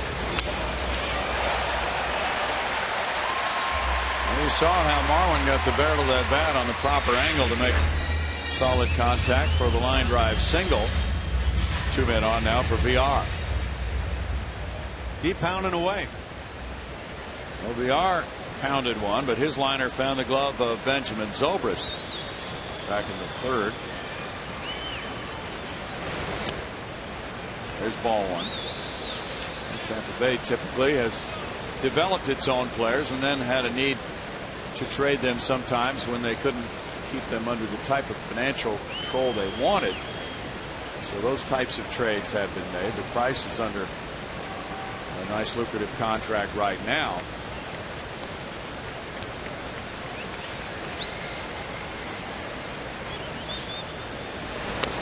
Wanted, and it's a foul ball for VR. 1 ball, 1 strike. Samardzija, I would think, would bring a pretty nice price, as the Cubs have developed him, and he's one of the tops in the game this year.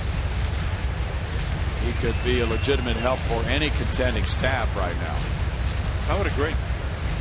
It's rare that well, I don't know how.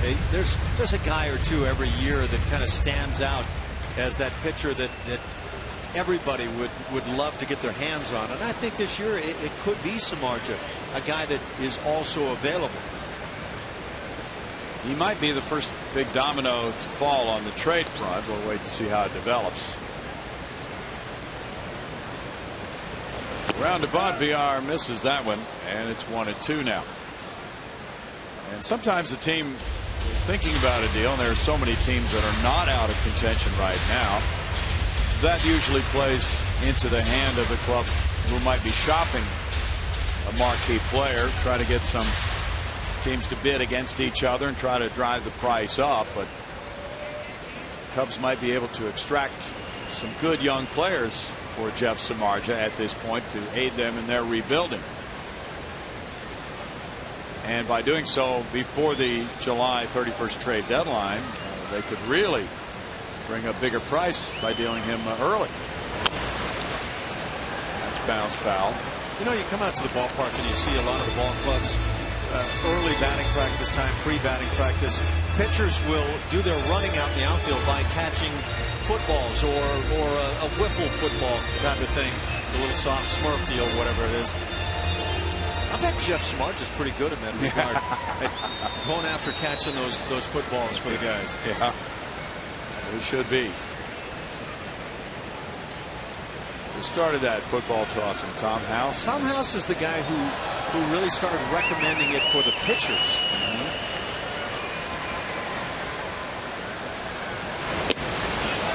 VR's down on strikes. Couldn't get a bunt down, and then strikes out for out number 1. And now it's Fowler coming up. Dexter 0 for 2, scored a run. Dexter scored 39 runs. He's hitting .400 in the month of June. Usually leads to a very good outcome in an Astros game when he comes home.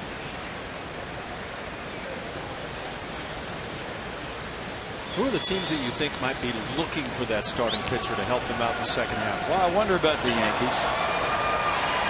There's Presley breaking, and there's a drive to left center field. That ball will be in for extra bases. Presley will score easily. Gonzalez on his heels. That's going to be a 2-run double for Fowler. 7-1 Astros as Fowler drives one to the gap for double number 10 of the year. Is this Dexter saying, don't forget me about that all-star squad? He might be. That's 21 runs batted in for Dexter. You know, this is starting to feel like a bit of a blowout, and yet it all comes back to that error back in the 3rd inning that sent up 5 unearned runs. Now a couple here as Dexter Fowler gets greedy, and getting greedy is a very good thing offensively in this game.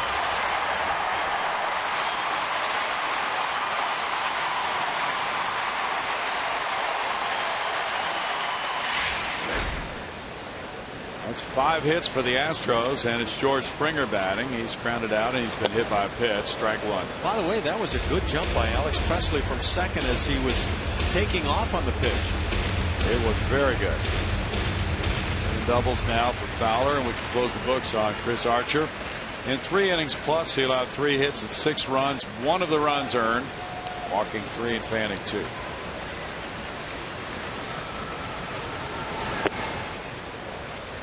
One and 1.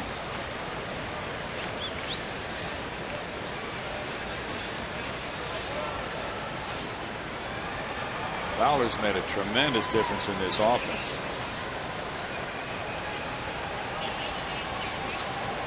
He's not that base stealer, but he's that ideal get-on-base guy at the top of the order.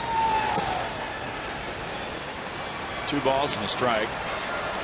And after a struggling year last year in Colorado in terms of what he did on the road, I'm not sure what anybody could honestly anticipate with Dexter, but he has shown that he's going to get on base and he'll score some runs.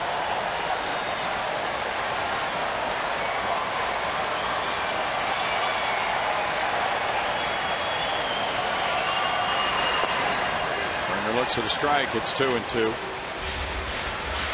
Fowler's on base average just below 400. That gives the Astros all kinds of RBI opportunities. Springer batting second today again. The absence of Jose Altuve gives them another speedy hitter up the top of the lineup, with Singleton slotting in behind him.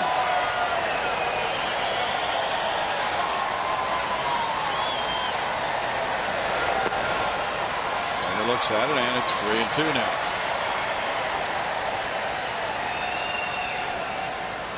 Will Porter's club has been really putting together some nice innings with the way that Fowler has worked the count. Reached base 41 times on walks, and then he's hitting in the 280s. Singleton has been working some counts very well.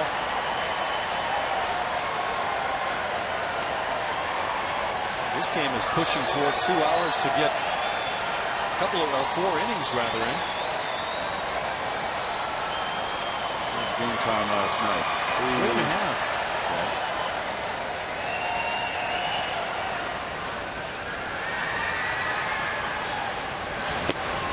Springer's down on strikes. 2 outs. Second strikeout for Ramos, number 4 for the Rays, and Singleton follows. He grounded out to the pitcher and he walked and scored. Orioles are leading at home over the Blue Jays. It's 3-1 Baltimore. They're in the middle of the 6th inning. Chris Davis hit his 11th home run.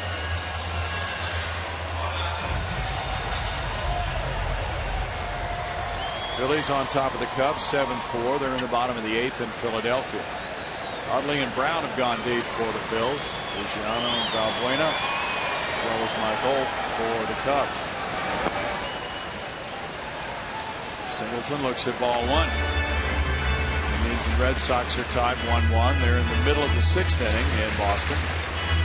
Rockies and Giants 3-3, top of the 6th. Hunter Pence hit his 9th. Buster Posey his 9th.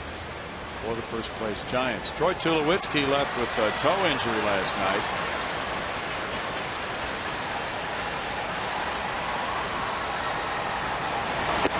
Well, that's a big fear for the Rockies with the year he's having among the league leaders in the National League in many categories, and the way he's missed large blocks of games with injuries down through the years. That's a big fear that he goes down again this season. Tigers are pummeling the Twins 9-1 in Detroit. They're in the bottom of the 5th. Victor Martinez hit his 17th. What a year he's putting together. Big.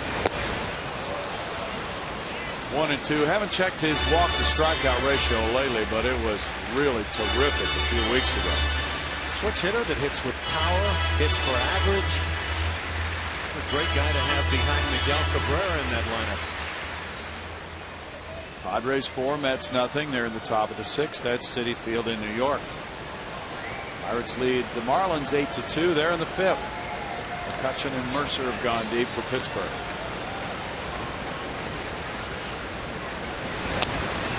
Singleton fouls it. The count remains at 1-2. Yankees play at Oakland tonight. It's Kuroda and Kazmir. In that one, the Reds are at the Brewers tonight. Latos returns from the disabled list and goes against Gallardo. Rangers and Mariners play at Seattle. It's Saunders and Ramirez.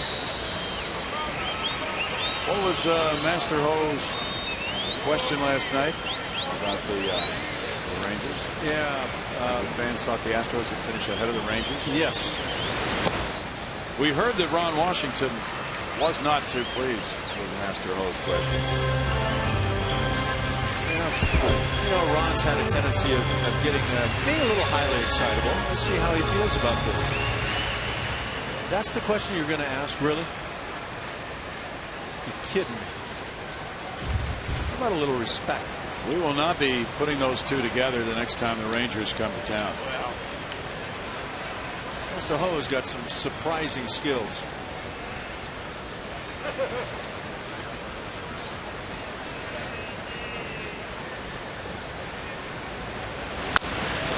Cracks one foul. Somebody took a dive in the dugout. John Singleton is not your left-hand hitting automatic out against left-hand pitching. Katsumi.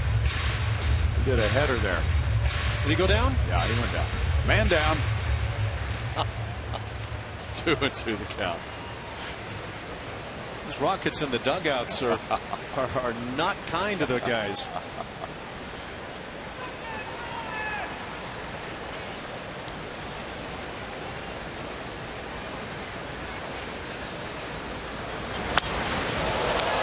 well foul and out of play. And some guys seriously injured though. Those Rockets that come onto the bench.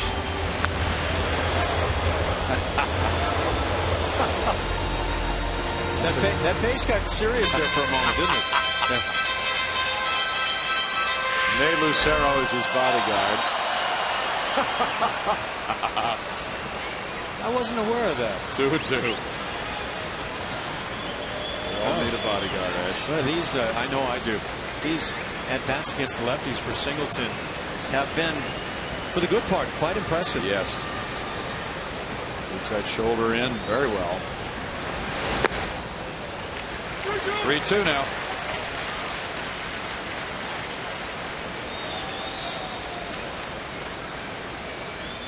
Fowler's a runner at second base with 2 outs. Angels and Braves will hook up tonight in Atlanta. The Royals down the White Sox today in Chicago 9-1. Danny Duffy won that one. Hector Noesi.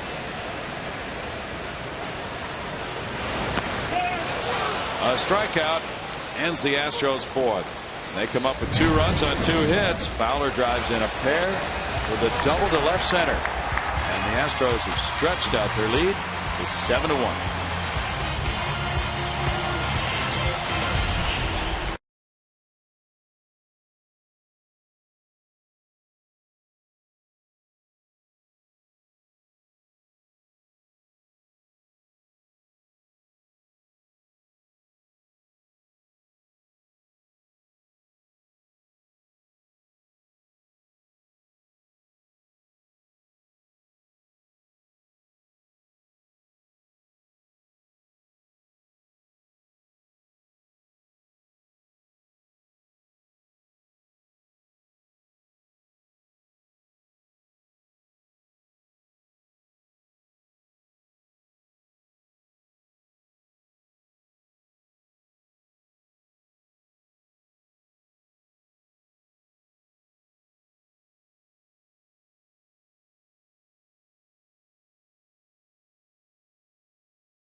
One to the Astros. Astros, Dynamo, Rockets, and more. We have all your sports news covered. Check out Sportsnet Central every night at 6:10 and midnight on Comcast Sportsnet. Bo Porter talking to the media earlier today and was asked about how does he stay so positive even in the rough times. And they're coming off of a loss. They haven't had one of those tough losses in a while. They had one in Minnesota, but were able to bounce back. And he started off by saying negative people are draining. No sense in allowing a bad yesterday to ruin a great today. And this is how he's always done things and how he's lived his life, really, is what he was saying. When you're the leader of the team, everyone's looking at you and they need to see the hope and excitement that you have moving forward. Thanks, Julia. There is Jared Kozar dealing to Ryan Hannigan and throwing ball 1. By the way, Julia, Ash has dinner reservations in 3.5 hours. 3.5, really? I do. Did that get tweeted? Yeah. Down ball to VR. And that's out number 1. So that'll help her to make that dinner reservation in 3.5 hours. That was definitely talking about the pace of the game. I was a little worried. So that was commentary on the pace? Yeah. Because it was just about 2 hours for 4 innings. Had me a little worried for a second there. My mom and dad are in town, so. Oh, okay. So it's a big Father's Day occasion coming tomorrow. Yes. Good for you. Enjoy. Are they going to be at the game?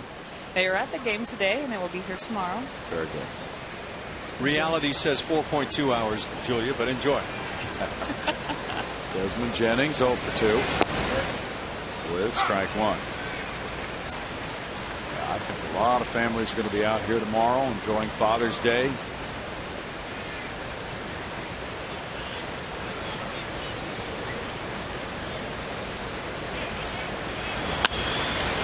shot and diving. Here's VR, but unable to flag it down. It goes out to Presley in left field. And Jennings is aboard. He's 1 for 3.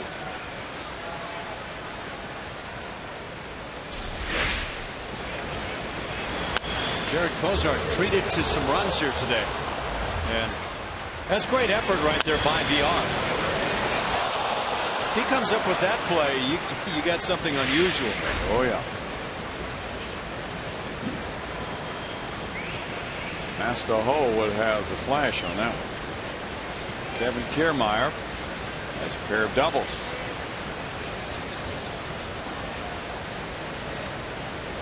Good looking young player. Yes, he is.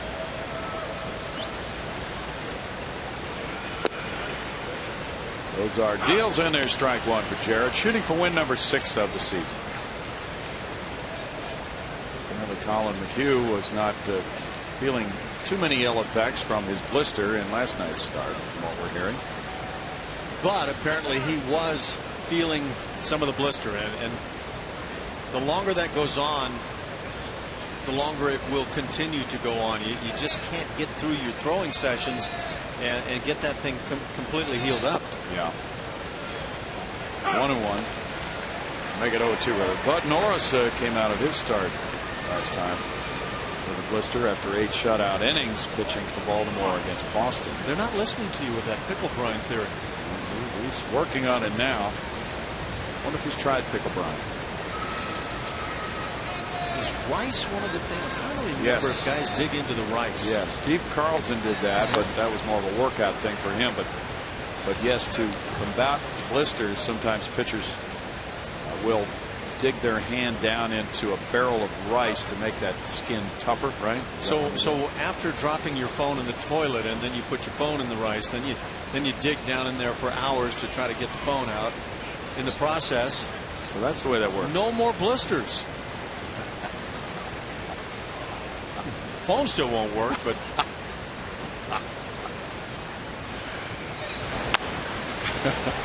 Marlin to his right. There's a toss. VR up and over. And no chance to relay on to first on a 4-6 force of Jennings. You know what? That was a legitimate double play opportunity, but that high toss left VR just a bit off balance. And they're going to have that chat. But yeah, you get that, and see that VR is talking about the fact that the toss was up. Watch where this winds up.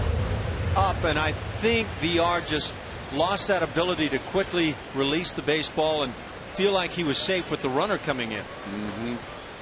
His footwork appeared to be off a little bit. I thought initially they had a golden shot. Longoria is the batter. RBI single in 2 trips for Evan.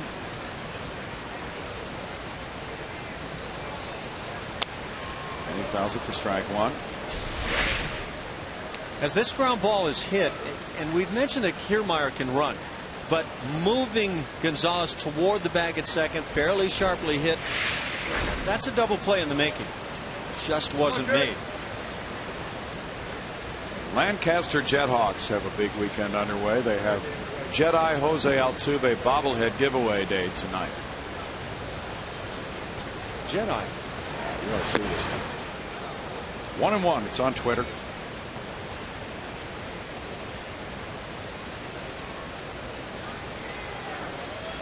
Is that a course that Altuve has recently taken? Well, not that we know of. But it's Star Wars weekend there for the Lancaster Jethawks. He was quaffed out here the last couple of days. A line shot with some lift on it. That's a 2-run homer. And Longoria hits number 8 of the season. 3 RBIs in this game so far, giving him 32 to make it 7-3 now. Oh, play's not made. Now, Tampa Bay can complain about it more today than the Astros, but this is tough on Jared Kozart. That double play failed at, and then the hanging breaking ball launched by Longoria. Provide an extra out, and so many times teams will take advantage.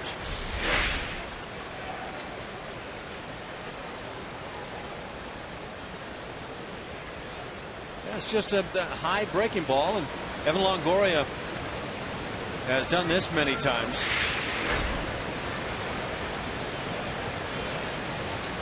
Now it's a 4-run lead, and James Loney bats. Loney fouls it away, strike one. Loney's 0 for 2 in this game. Longoria has been around this Tampa Bay franchise long enough to become the all-time home run leader. That was number 170 for him. And now with 3 runs batted in, he's 16 short of Carl Crawford's club RBI record. That's out to right center field. A long run for Springer. Springer onto that warning track will pick it up, and here's an extra base hit, a double for Loney, his 16th.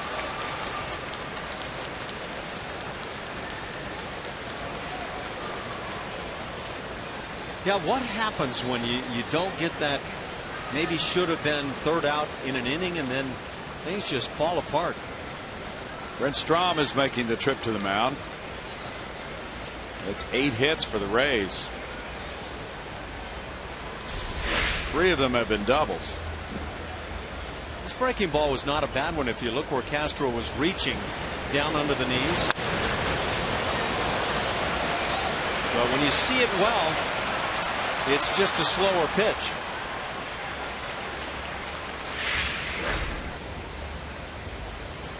Only with 16 2-base hits aboard. 2 outs in the inning. They talk it over.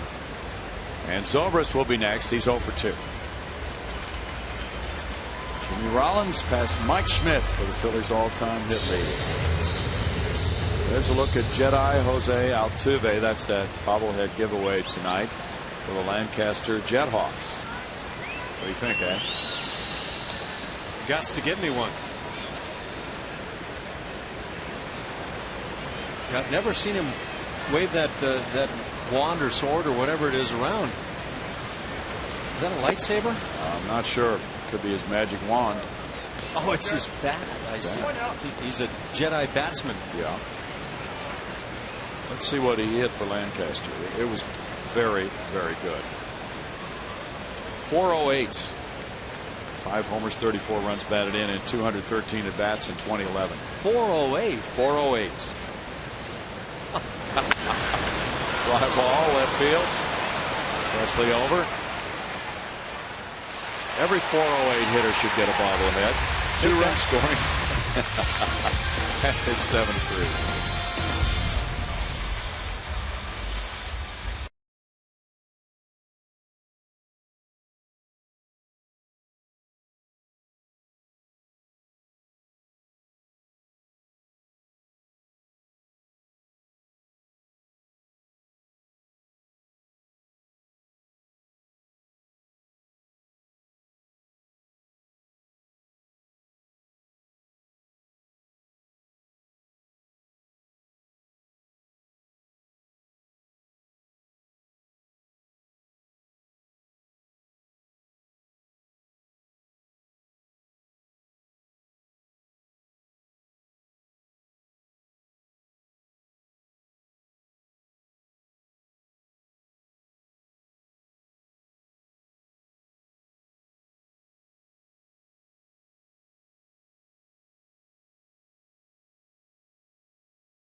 Houston Astros baseball is brought to you by AT&T UVerse TV. Find out what's possible with AT&T. Call 1-800-PIC-ATT. Mobilizing your world. 7-3 ball game now as they make the trip down Home Run Alley. The Astros have been out hit by the Rays 8-5, but they have the lead as they come up here in the 5th inning. And it's Castro, Dominguez, and Carter due up against Ramos in relief of Archer.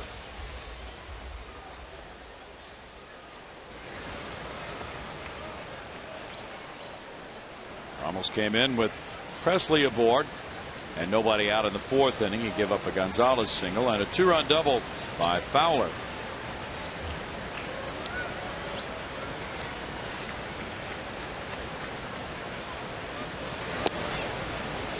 And there's ball 1. I wonder what Greg Maddux would think of nearly 2 hours to play 4 innings. He wouldn't be real pleased, would he? I think he was usually heading off to the golf course by about the 2-hour mark, wouldn't he? With a complete game. Yeah. Took some very quick ones against the Astros that we recall down through the years.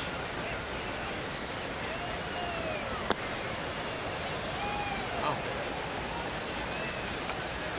2-0. Used to be a little more liberal strike zone, I'll say that. Mentioned Jimmy Rollins set that Phillies all-time hit record, passing Mike Schmidt with 2,235 against the Cubs today.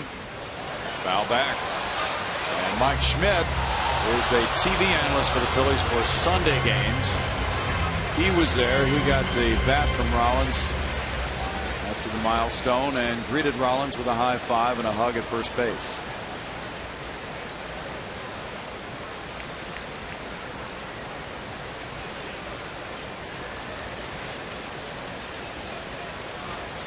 That's a nice moment.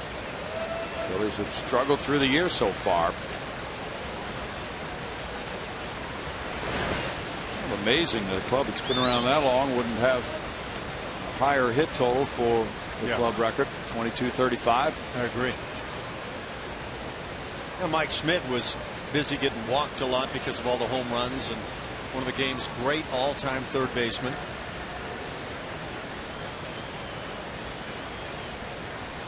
Rollins was drafted in the 2nd round in '96.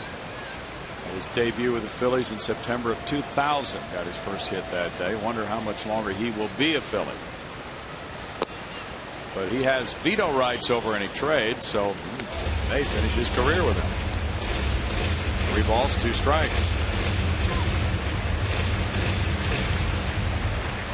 Yeah, he's one of those veterans for the Phils that still plays pretty well, but he's nowhere close to the guy that was an MVP some years back and part of those terrific Philly teams. They played the Rays in the World Series in '08. Foul back. Still 3-2. This Rays team has won at least 90 games 5 of the last 6 years, and has gone to the postseason 4 times in the last 6 years, despite having the lowest revenues in baseball, and they were expected to contend again this year. Right now they're 16 games under 500. One hopper to Longoria. He gets Castro 1 out. Now time for the AT&T Rewind, and we focus back on that very costly error. Loney with that feed onto Archer at the bag. Archer dropped it. I think it was Archer that got charged with the error. It really doesn't matter. What matters is that the Astros took advantage, and Matt Dominguez had the big swing with the bases juiced. As it followed in that inning, Matt Dominguez came oh so close to a grand slam, driving in 3 though, and providing the chance to jump on top, really grabbing, seizing that opportunity. Dominguez 2 for 2 in this game, with 3 driven in. Takes a strike. We're going to check the online listing of the error. Yes, Archer was charged with that error, so we got that incorrect at the time. Well, I happened to run into our official scorekeeper and okay, had a little conversation about that. So are you saying that you got it changed? No, that's the direction it went to begin with. Oh, okay. No, I have 0 clout. That's good par with the play, 2 outs. Well, you're often consulted, though. Yeah, part of that panel of 1,200. A lot of us are consulted, right? Carter's next. Carter's 0 for 2. Well, it could go either way. Well, and that really is what I said to our official scorekeeper of the day. Well, what a job that is. That's tough. Oh, That's tough. and they have to do hours of paperwork to file the official report of each game with Major League Baseball. I probably would have ruled E3, but that's not at all to say that, boy, that's the way that should have been called. Well, because the pitcher's on the move and the throw, Yeah. it's supposed to be right there about, what, chest high? Well, you want it out in front, and the throw is low and behind, and therefore really difficult. In fact, Archer could have gotten badly hurt on that play. In the air in the right fielder, Kiermaier breaks in for it. He gets nice jumps. It's a 1-2-3 fifth. The Astros leading it through 5, 7-3.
Don't miss Sportsnet Central's coverage of the World Cup starting Monday. Tally Hall, Eddie Robinson, DeAndre Hopkins, and our own Sebastian Salazar discuss the players, the games, and Team USA. It all starts Monday on Sportsnet Central.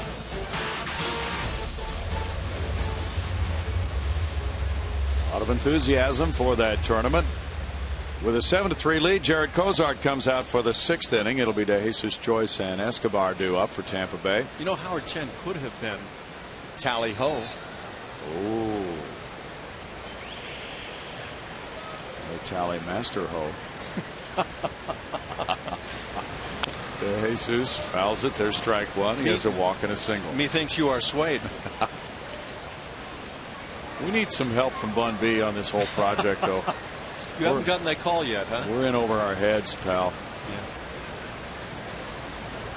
This is just an awesome project that we have to finish by tonight. We have a deadline, you know. On our own, this 10 years wouldn't be good enough. After all, it's traditional that hip-hop projects be finished by Father's Day. Really, I wasn't aware of that. 1-1 the count for Jared Kozart. I'll take that into consideration.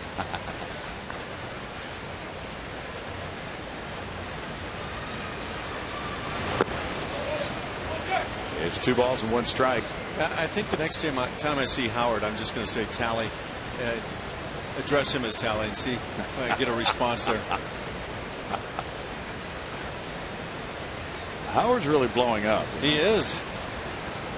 Deservedly so. In for a strike, and it's 2-2. He's got it going on. As we said, it's pretty darn fly.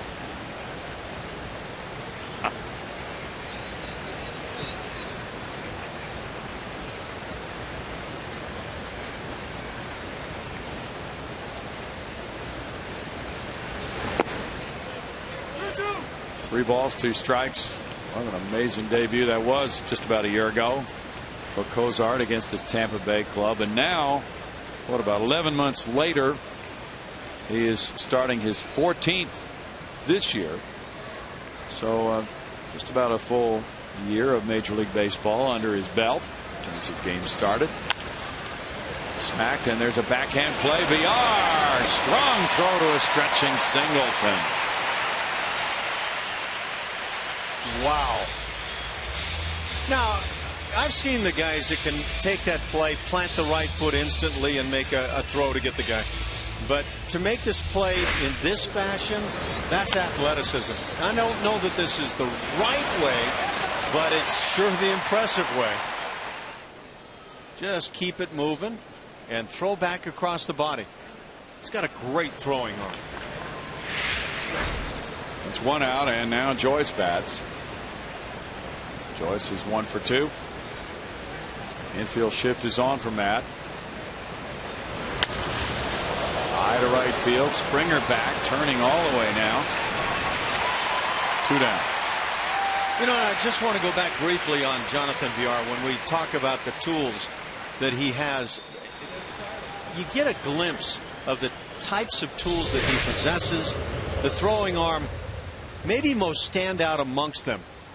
But he's a loaded, talented athlete.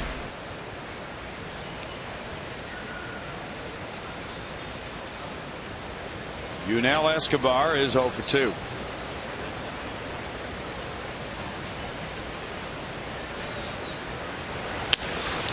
Line to Dominguez for a 1-2-3-6 for Cozart and a 7-3 Houston lead.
Send Altuve, Keuchel, Fowler, and George Springer to this year's All-Star Game. Vote at Astros.com or MLB.com and make sure to write in Springer's name.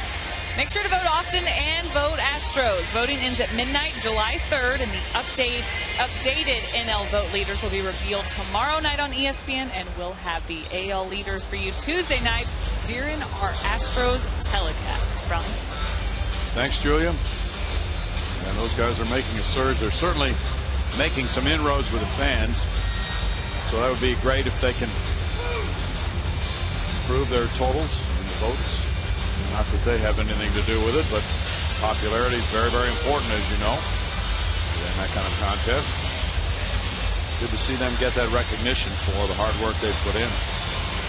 Bottom of the 6th inning coming. It is 7-3. The Astros lead it. They've been out hit 8-5.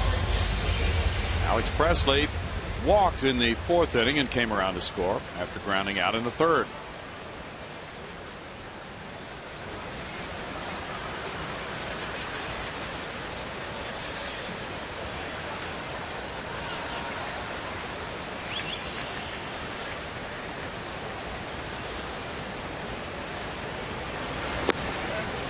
That's strike one.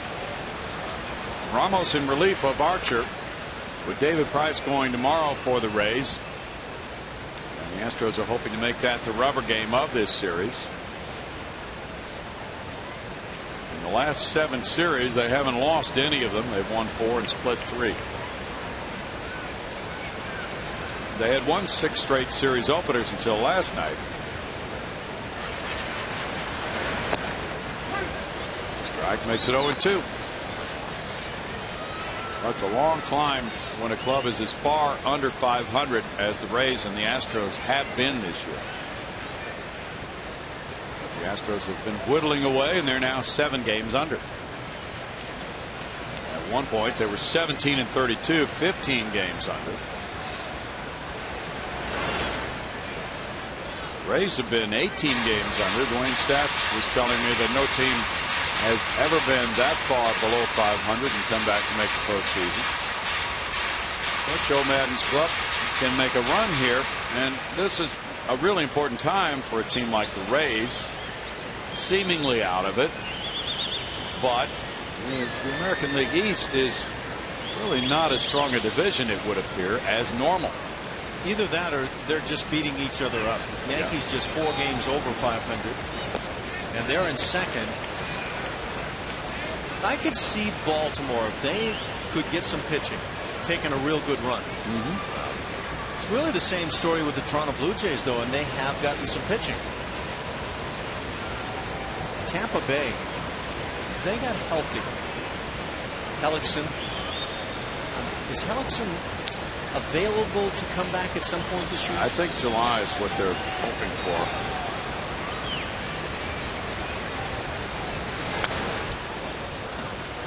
Still 2-2. Will Myers will be out for a while. He could really make an impact on their club as he did last year. Has to be that version that played last year, though. Early on this year, really didn't seem to be the same Will Myers. True. Yeah, they've had off seasons from several of their players so far.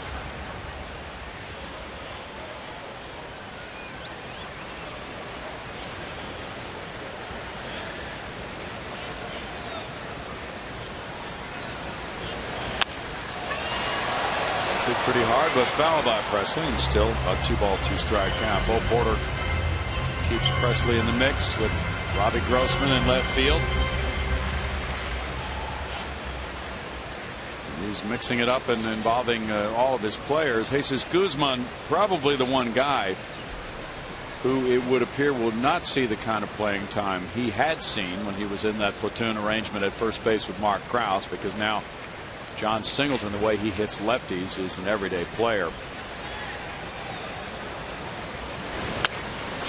Rolled out to second, Presley hustling, and there's a throw from Zobrist, 1 out. Yeah, we've been talking about the guys that are viable all-star candidates. Jose Altuve, Dallas Keuchel, without question for me. They both have to be on that team. Dexter Fowler has worked his way into that mix, and how about George Springer? Julia was calling for the fans to vote George in, and well, there's a genuine move in that direction now with the Astros. They've got some players that are playing up to the level that you would expect for a guy if he's going to vie for an all-star bid. Marwin Gonzalez is 2 for 2 today. A double and a single, and 2 runs scored from the number 8 hitter. Curve works for strike 1. Phillies beat the Cubs 7-4 in a presidential matchup. Buchanan beat Jackson. Papelbon got his 15th save.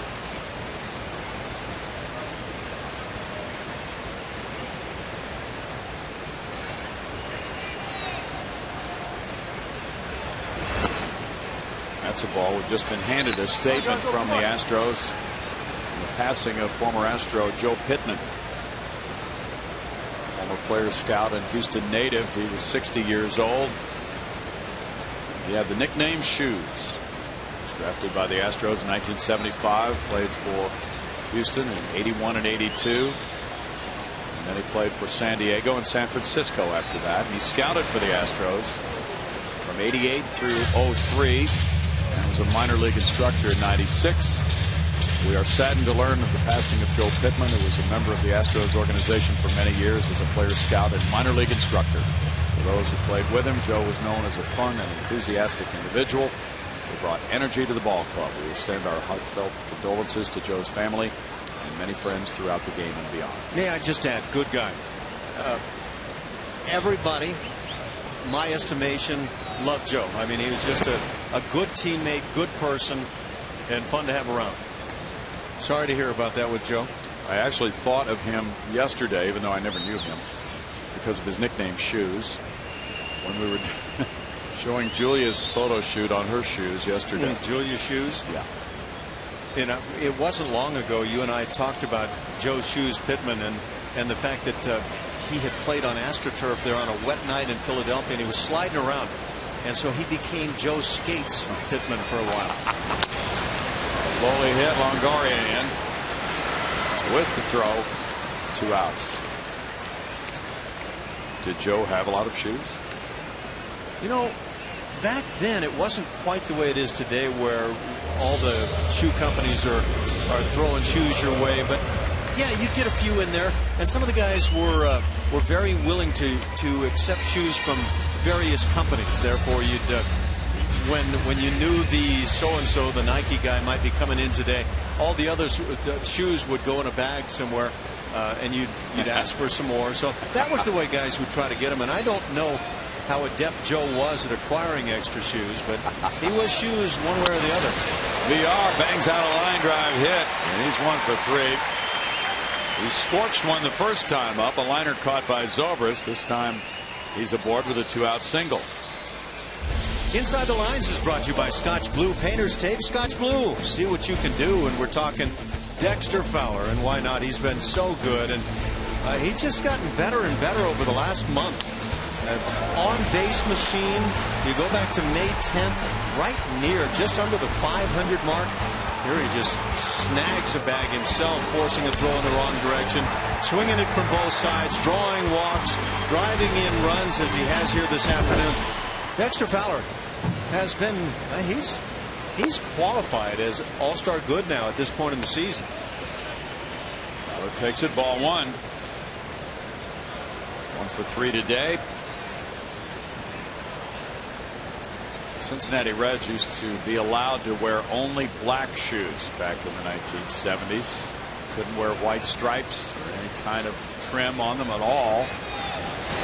So if one of the progressive companies came in and offered shoes, they had to black out the emblem on them. That's right. Yeah, I think I recall that. And those guys, you know, they had so many all-stars every year. Great team, Big Red Machine. They would love to be named all-star for several reasons, one of which was they got to wear white shoes in the all-star game. That was the only time they could wear them. Woohoo! Yeah. 2 balls and a strike. Yeah, I wonder if that mattered to Johnny Bench or Pete Rose or Tony Perez, Joe Morgan. I've got to say, it seemed to be a big deal at the time. Yeah. Yeah.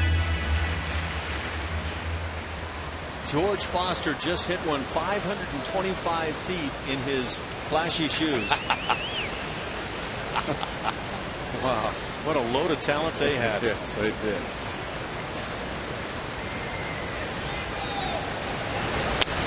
I saw George Foster hit a pair of home runs off of Joe Niekro, the very talented knuckleballing Joe Niekro in the Astrodome back in the days, the big days, the big dimensions. And I mean, he hit one to right center and one to left center, and you couldn't believe how far a man could hit a knuckleball. I was spinning in circles trying to see what part of my body I was going to try to lay contact on the pitch with if it got through the hitting zone, and it didn't, and it went forever. Just unbelievable. He hit a line drive one time off the right center field scoreboard at Veterans Stadium in Philadelphia. Just a line shot. Just an amazing feat of strength. He lifted weights. Not too many players did back in those days. I played winter ball with him before he became George Foster, and he was good, and he had some pop, but boy, all of a sudden he just turned into a freak. I mean that in the kindest of ways, George. Yeah. Because I wouldn't want you coming after me, I assure you that. Memory serves, he had about a 31-inch waist. Yes, he did. Really built. He was pure gristle. Muscle on muscle. 3-2 with 2 outs. VR ready. He goes, and Fowler takes strike 3. That's the 6th inning with no runs a hit and a man left. And after 6, it's 7-3 Houston.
Astros on top, and it's time to introduce you to the progressive fan of the game. I'm sitting with David, the birthday boy.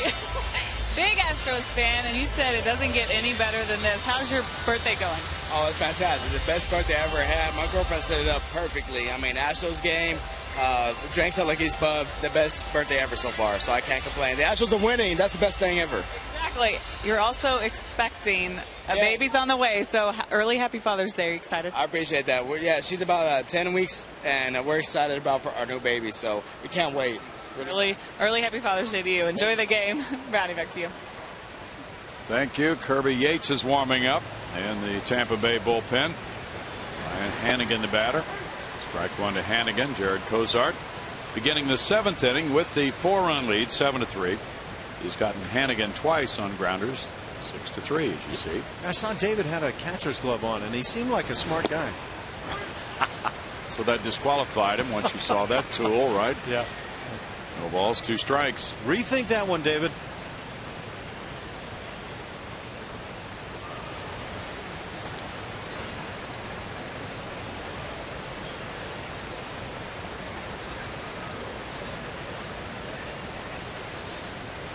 Hannigan didn't rethink it. Ground ball up the middle, and that catcher gets a hit on the 0-2 pitch. Well, it can be a very good route to the big leagues, being able to catch. But more and more we see foreign-born catchers in the big leagues. I don't think as many kids in the U.S. of A. are interested in catching anymore. Seems to be the trend.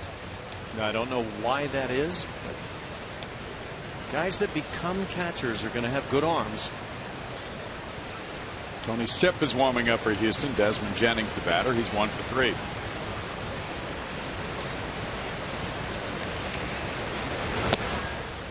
That's ball 1. Tigers are pummeling the Twins 11-4 in the top of the 7th inning at Detroit.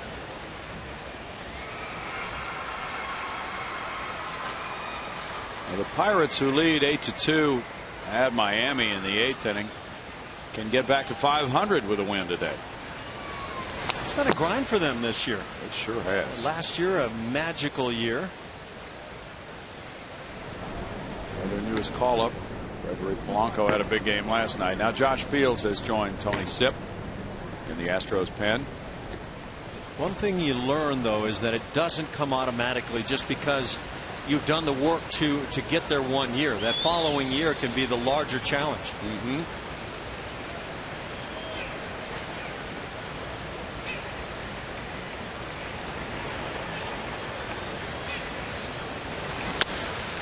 Fly ball hits Springer's way. It's very shallow. Here's the second baseman Gonzalez making the catch. George peeled off. 1 out. Good communication. You could see George Springer peel off early, and that means that they were clicking, whether verbally or otherwise. The infielders stay on the ball until the outfielder calls you off. Good confident catch there by Marwin. Marwin might have waved with his glove hand on his way over. 26,264 the paid attendance. Kiermaier has a pair of doubles and 2 runs scored for Kevin.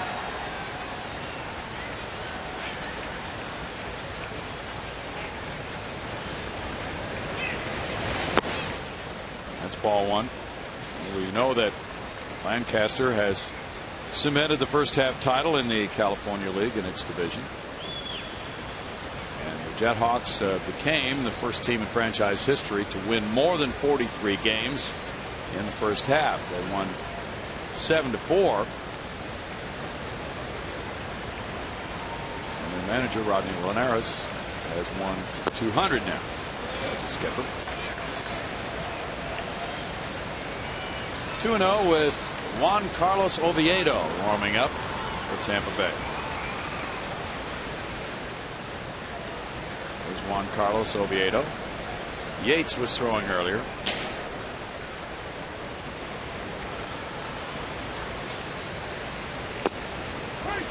That's a strike.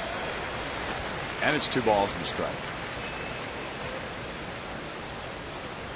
Oviedo is the artist formerly known as Leo Nunez before his real identity was discovered. At that point, he was required to go with all names. We will not lose you in the system again.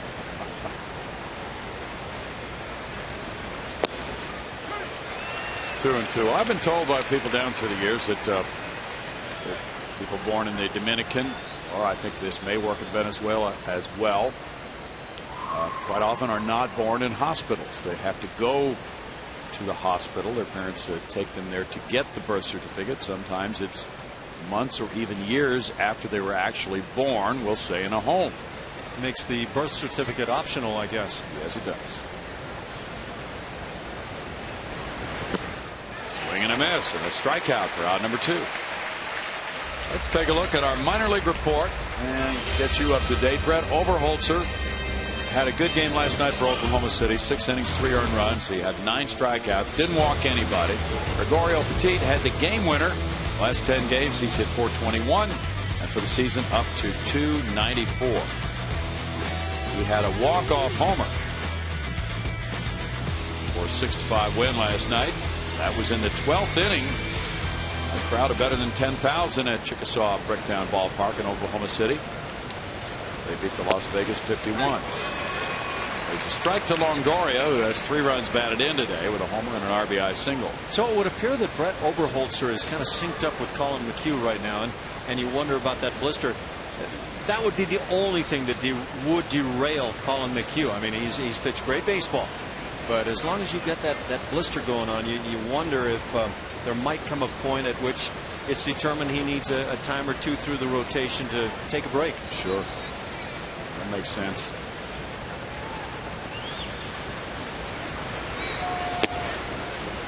It's 1-1. It's smart to have Oberholzer in that same spot, pitching on that same day in the AAA rotation, in case there is a need to promote a pitcher for that spot. Yes, we look at Jared Cozart. You know what we have today again is that 2 strikeout performance, Jared Cozart. And yet his stuff has been quite good. Yeah. Does that concern you? No, I don't know. There have been times when I've just been flustered thinking, why does this guy not strike out more hitters? Maybe it's unexplainable, and that's just who he is when he's generally successful. I don't know. I think at some point he's going to be more that 8 strikeout guy we saw the last 2 starts. Pop back. 2 balls, 2 strikes. In his last 9 starts, Cozart has a 3.13 ERA.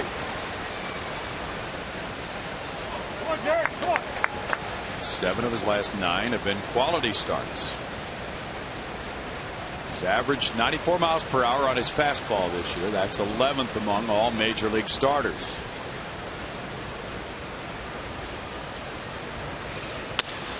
Liner and up for it. Marwin Gonzalez for the catch to win the top of the 7th inning. Just over 100 pitches for the day. Cozart gets the side after that leadoff single to maintain his 7-3 lead.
Pretty well without Jose Altuve in the lineup, but obviously they miss him because Altuve kind of leads the majors in hits and he leads the American League in stolen bases, and his defense is impeccable. So he asked y'all on Twitter, tweet me at HoChanCSN, what you miss most about not having Altuve in the lineup.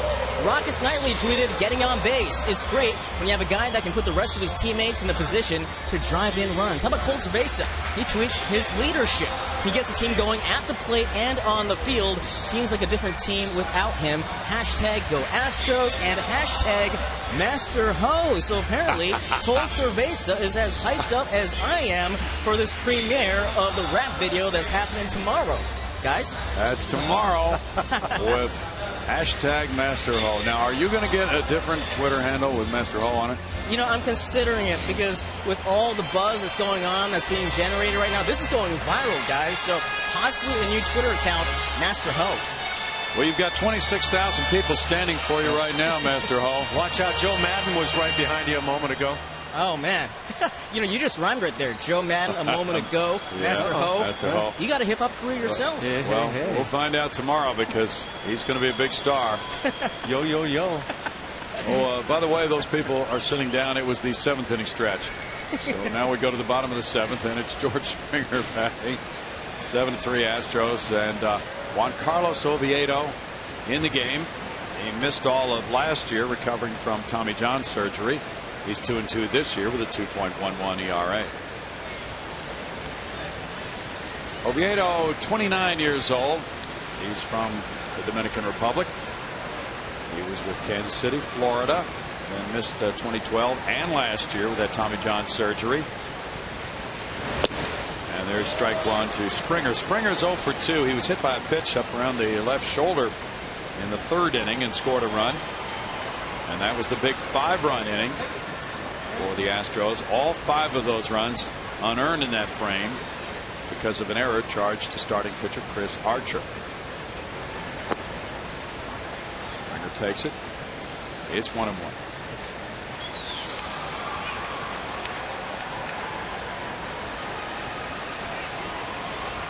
Do you think we can get that on YouTube, Ash? Well, if it gets there, I will take the guess that it won't be part of our doing. I think Master Ho or Master or Mastras, Julia? How does that work? I'm not sure. I don't know. This, okay. That's not foolproof. Well, right there. we're just kind of feeling our way through this whole project.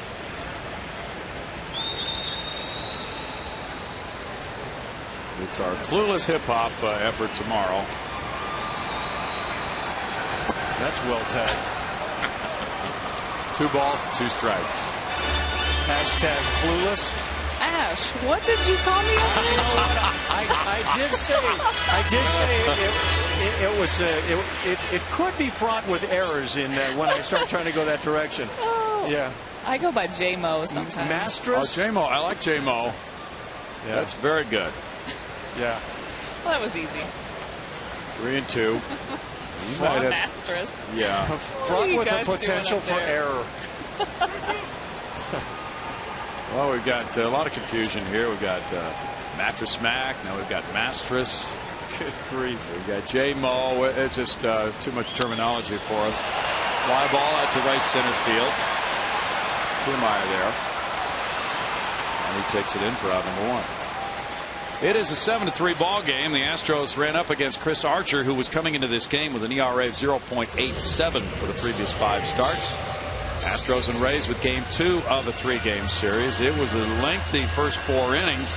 Bill Brown, Alan Ashby, Julia Morales now sniffing the finish line as the Astros bat here in the 7th inning, with Singleton stepping up. He is 0 for 2 with a walk. The big 5-run third was the turning point as the Astros with 2 outs and a runner at third, with Fowler reaching on the error by Archer. Then that opened the floodgates for a hit batter, 2 walks, 1 with the bases loaded, and a 3-run double by Matt Dominguez. Oviedo delivers ball 1. Yeah, without question, that's the play of the game. The error back in the 3rd inning, charged eventually to Chris Archer. I'm not sure that will suit him well, but turn this game in the Astros' direction at that point. It's a different system now of challenging these official scorer calls, 1-on-1. It used to be that there might be a phone call from a hitting coach, will say, if his hitter was ruled to have reached on an error instead of a hit, he'd call the official score and then review it. Kirby Yates warming up again in the bullpen, but now there are no phone calls from the playing field anymore allowed to official scores. It's all done by agents of players. So a player's agent will ask Major League Baseball to review an official scorer's call. A committee reviews it and has the right to change it. Because with agents, it's much more impartial. Well, it opens up a real dilemma, doesn't it? Wow. So here you have an error, and it's not going to be changed to a hit. It's just a matter of which player gets the error. So, yeah, you know what I'm going to say. Okay, so Archer was charged with the error, and that led to 5 unearned runs. So if you're Archer's agent, you're probably not going to challenge that. Just leave it alone. Because otherwise. Sleeping dog. Yeah. Bring the whole family out every Sunday home game at Minute Maid Park. The season for Family Sundays presented by Kroger. Make sure to take advantage of the Kroger Family 4-pack of tickets for only $70. For tickets, call 1-877-9-ASTROS or visit Astros.com. Hannigan keeps going over to the dugout. He's got a glove for every scenario. He must be switching catcher's mitts. This is the runner on first catcher's mitt, and with 1 out, it's Castro. Castro 0 for 2 with a bases loaded walk. Dominguez on deck.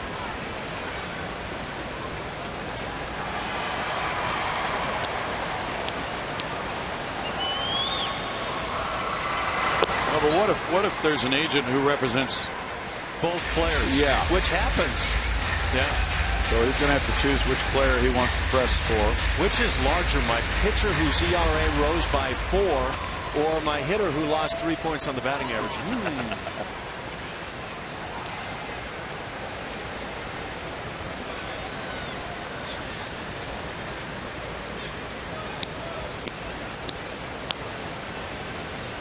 Apparently that glove pops a little better for Hannigan back there. That's what it is. It's the popper.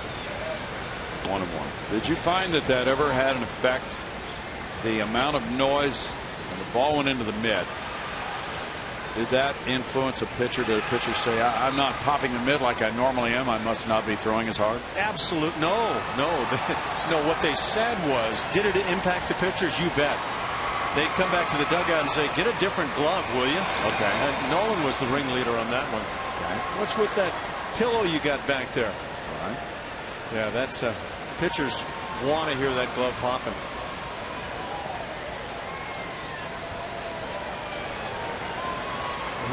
Hannigan was trying to make some noise behind the hitter, so there was a belief that he was on one side of the plate or the other.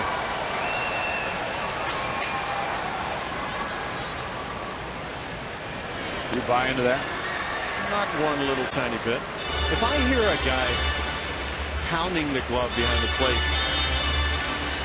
and I hear it inside, I can just about 99.44% believe that it's going to be on the outside corner. Right. So exactly. It's so transparent, Ash. We have to teach some lessons around here. Haven't these guys learned anything? Now, when the guy that starts pounding the glove on the inside corner comes back and works it there, and you're going to see on strike 3 called, the hitter turn around and go, but you were... Wait a minute. That's not right.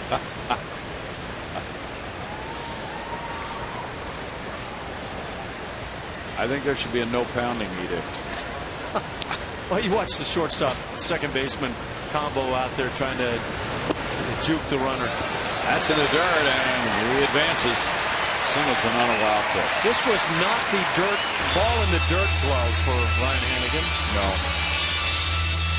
Yeah, see, he glanced at it. No, I got the wrong one. And this is your jammed fastball in the ground, and only with pure good fortune is anybody coming up with that one. Nice reaction, though, by John Singleton, who runs the bases better than I might have guessed. Yes.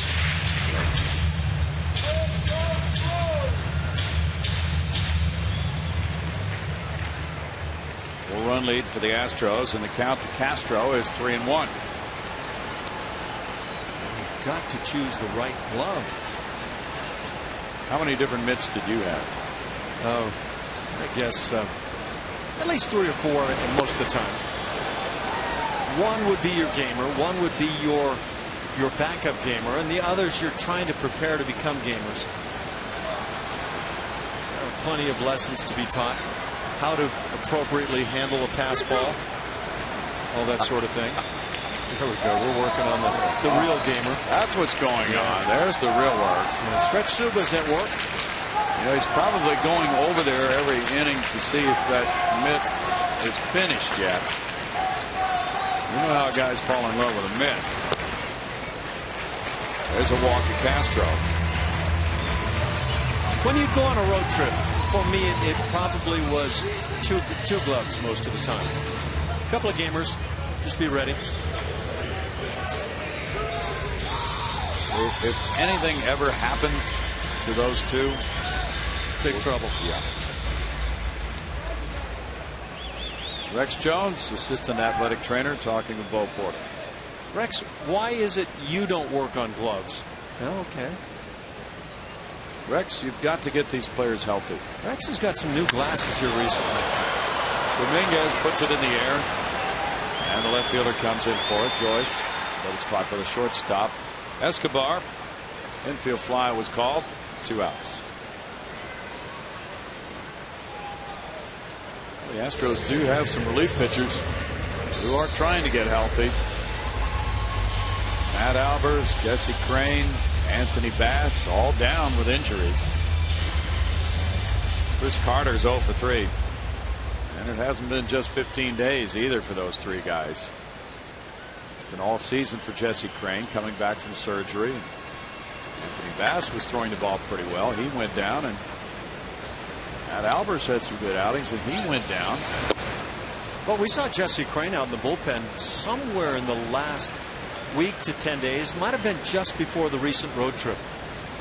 And right after that, the next time he was supposed to throw, unable to do so. And it appeared that things were coming along where he might go on a rehab. Fouls at 1-1. And the Astros knew when they signed Crane as a free agent that he would not be ready for opening day, but the projected date of return was, well, before June 14th, certainly. Well, when you're talking June 14th, you're probably in reality talking best case scenario right after the All-Star break right now, and that might be optimistic.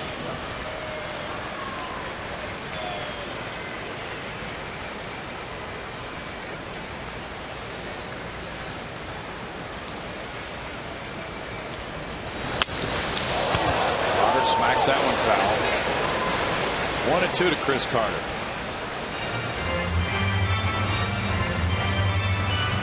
Looks like something got busted up down here.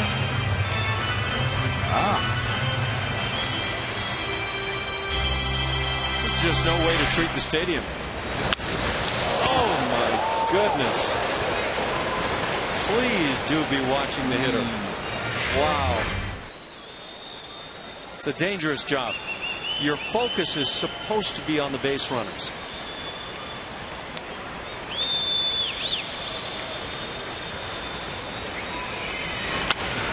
Fly ball right field. That sends Kiermaier back. And on the track, he catches up with it to end the 7th inning with the score 7-3 Houston.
Leading the Rays. As promised earlier in the game, we have the AT&T fan photo of the game.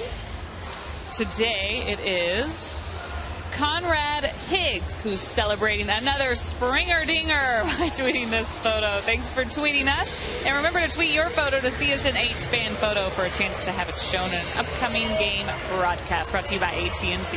Guys. Did y'all find my parents? Yeah, they're your parents, and you know. Nicely done. Father's Day coming tomorrow. Big dinner planned in 2.5 hours, and there's still nothing happening on that. Julia, I think that's your sister. Aw, that was nice. sweet of you. I'll have to tell her you said that. Yeah, the countdown is on. I think we'll be fine. Oh, I probably shouldn't have said that. No, you definitely shouldn't have said that. I was just kidding. I'm really worried. Okay. Now you put it back in a good bracket for us. As Tony Sipp comes in, he's 1-0 with a 2.51 ERA, 14 in the third innings, 2 walks and 20 strikeouts. He is holding down the masses, at least those masses who bring bats to home plate. 137 the overall batting average against. Fantastic stuff. 7 hits and 14 in the third innings. It has been a real shot in the arm for that bullpen. As he arrived, his first outing with the Astros was May 2nd here against Seattle. He retired the first 20 men he faced and really got into that nice groove. win 9 straight outings without being charged with a run. And now as he goes to work, he faces James Loney here in the 8th inning. Loney is 1 for 3. Good day for that bullpen you just mentioned, Brownie. 7 innings from the starter. Yes. And that's what you want to start seeing again. Jared Cozart threw 104 pitches, 68 were strikes. In 7 innings, he allowed 9 hits, 3 runs, 1 walk, 2 strikeouts. Loney puts one in the air deep to right center field. Not that deep. Springer's there. 1 pitch, 1 out for a sip. See what the relievers have been doing lately. 4-1 the last 30 games, 7 saves at 2.67 ERA. Had one of those save opportunities get away a couple of nights ago, but the ball club came right back on the Chris Carter home run to win it. No harm done. Ben Zobrist is 0 for 3. Well, the entire team has been resilient in that fashion and overcoming things like that, finding a way to win.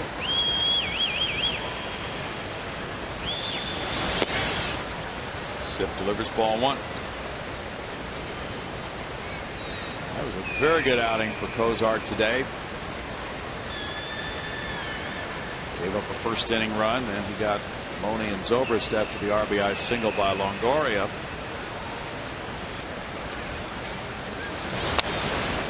Fouled away, and it's 1-1.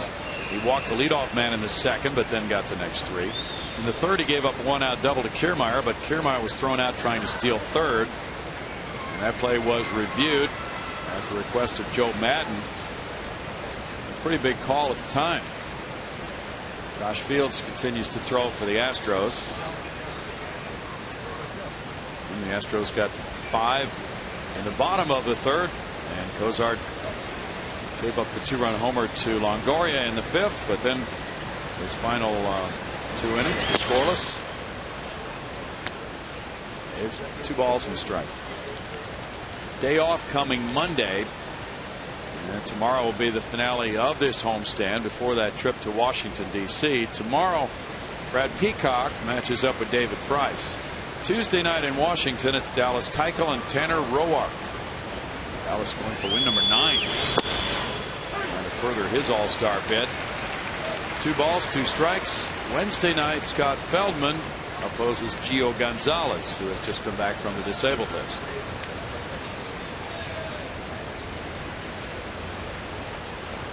Rays have out-hit the Astros 9-6 today. Josh Feldman apparently believes he can swing the bat. Had a dinger last year. That's fine. That's always a point of contention with the pitchers. They all want to be the best hitter. You should have seen me when I was in high school. Stories we'll get around. But when you can hit a home run, badge of honor. It's quite a bonus. Strike him out. Zobrist is out number 2. Great guests, hot topics, and no holds barred debate. Kevin Eschenfelder serves it up fresh every single night on Sports Talk Live every weeknight at 5 p.m. only on Comcast Sportsnet. Monday's guests are Damon Jones and our World Cup panel live from Lucky's. Sean Rodriguez now is pinch hitting for De Jesus. Rodriguez has a .211 batting average for 95 at bats, 6 homers, 20 runs batted in. .484 slugging percentage for Sean as a pinch hitter. 3 for 10 with a homer. He's driven in 4. Got some serious bat speed. There's strike 1 on Rodriguez. Just has not been able to crack his way into that lineup very often. He's had a hard time putting up the real good batting averages, but he does have that power you talked about. And a gifted infielder. He can play all around the place. 29 years old. His father, Johnny, is a minor league manager in Johnson City, Tennessee, for the Johnson City Cardinals. So it's going to be a special Father's Day as they are both in uniform tomorrow. Sean was born in Miami and he played Little League ball. His father was the coach of his Little League team, and Sean was the best shortstop on the team, but his dad did not play him at short. He sent him out to center field because it was a better team that way.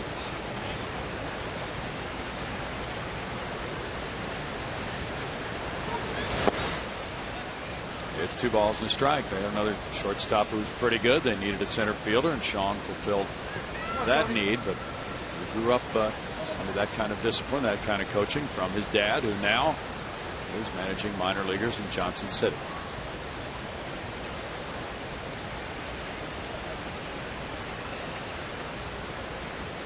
Now, there are some guys coaching their kids, and the kid gets whatever he wants.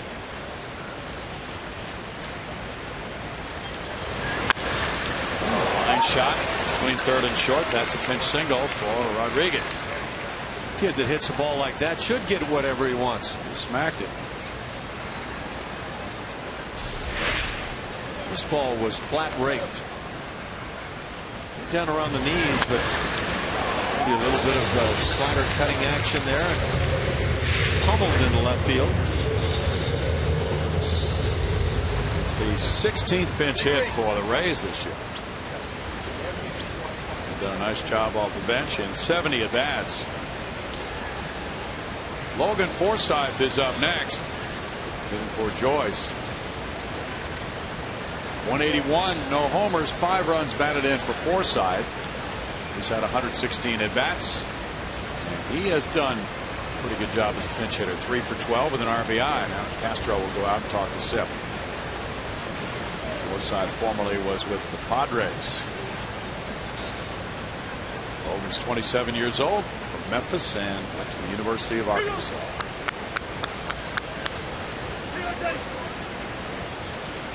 It's 10 hits now for the Rays. They banged out 11 last night. It's got to be encouraging for their hitting coach, Derek Shelton. They came into this game with a .243 batting average. They were last in run score, 13th in total bases. Now Bo Porter will make a move. Well, with Joyce, the left-handed hitter, giving way to the right-handed pinch hitter Forsythe, Bo wants a different matchup here. He's had Josh Fields warming up. It is 7-3 Houston. Fields on his way, and we'll be right back.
Rays 3, and it's the Astros and Rays Sunday at 12:30 for Astros pregame live, leading up to what could be the rubber game of this 3-game series. Former Cy Young Award winner David Price going for Tampa Bay against Brad Peacock of Houston.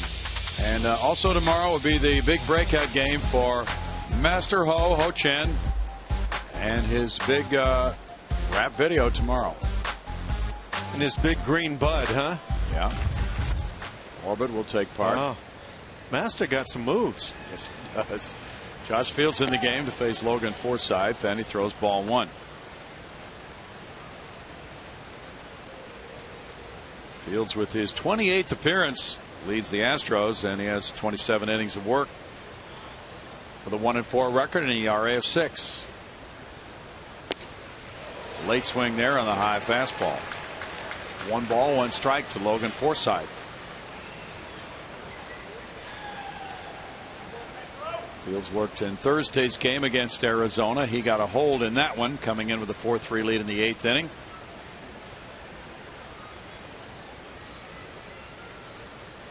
And he got 2 outs in that game. That one's in the air, and George Springer is moving over to his right. To end the top of the 8th, no runs, a hit and a man left. We go to the bottom half of inning number 8 with the Astros up by 4, 7-3.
MLB.TV Premium, the #1 live streaming sports service, is celebrating 12 years. Watch every out-of-market game live in true HD on over 400 devices. Join the millions of subscribers by visiting Astros.com for your details.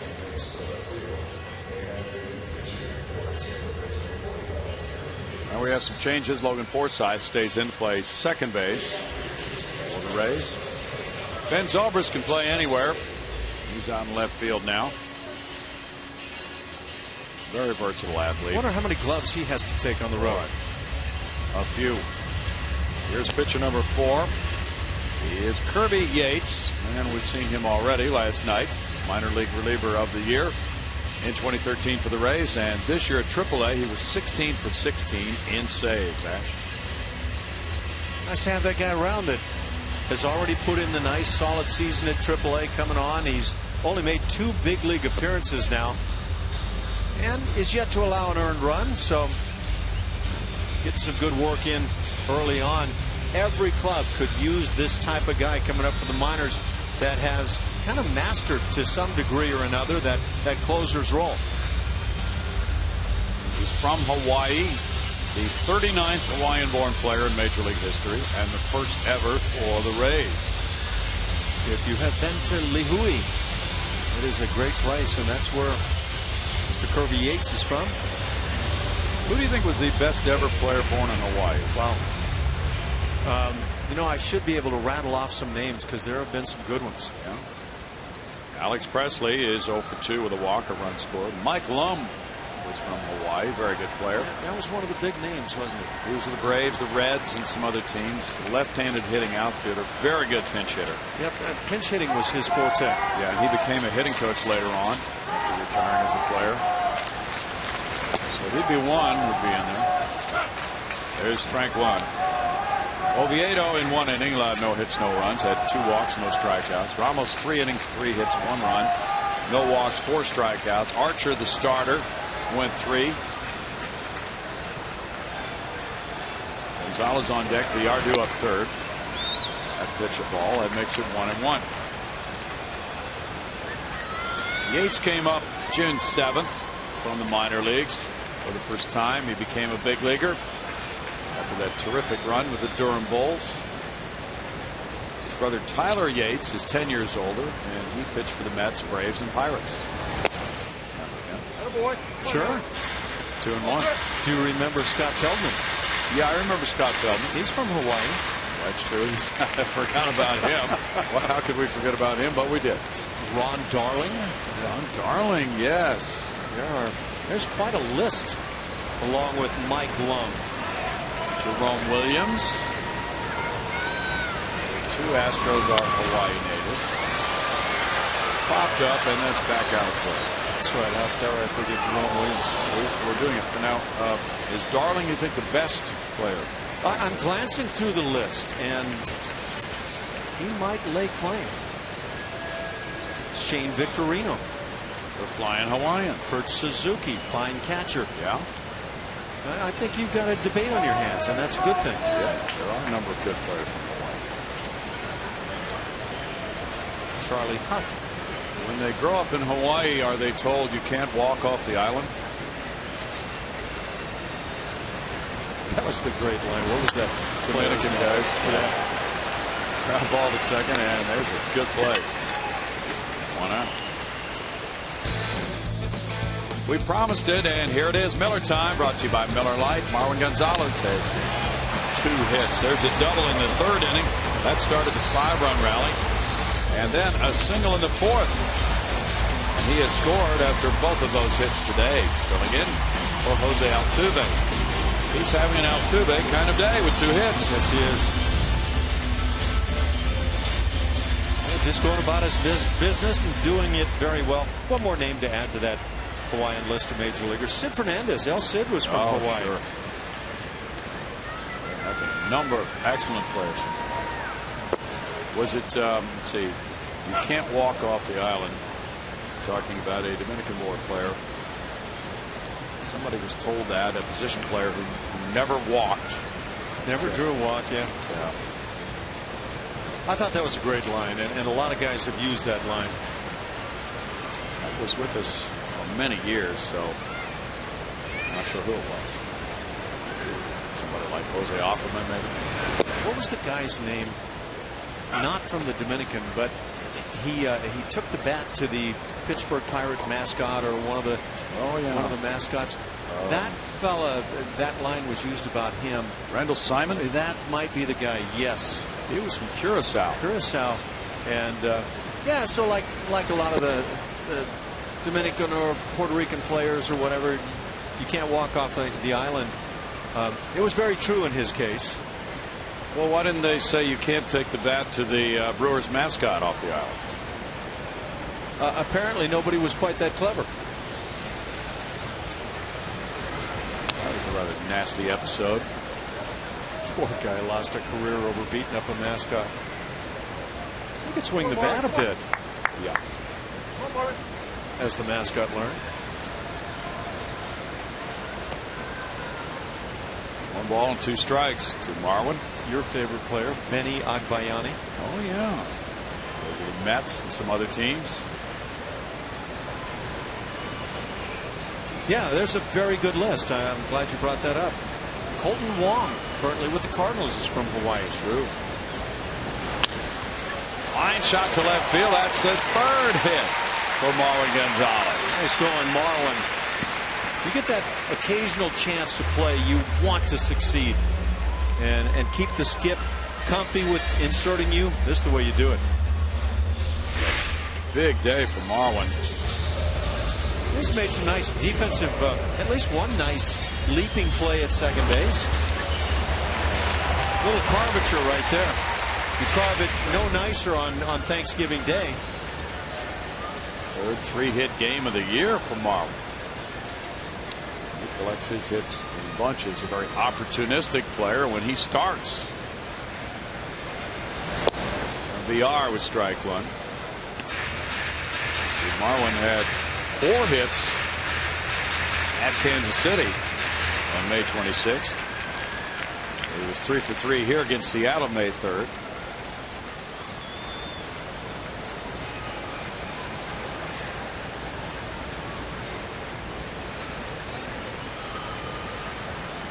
Astros now with 7 hits.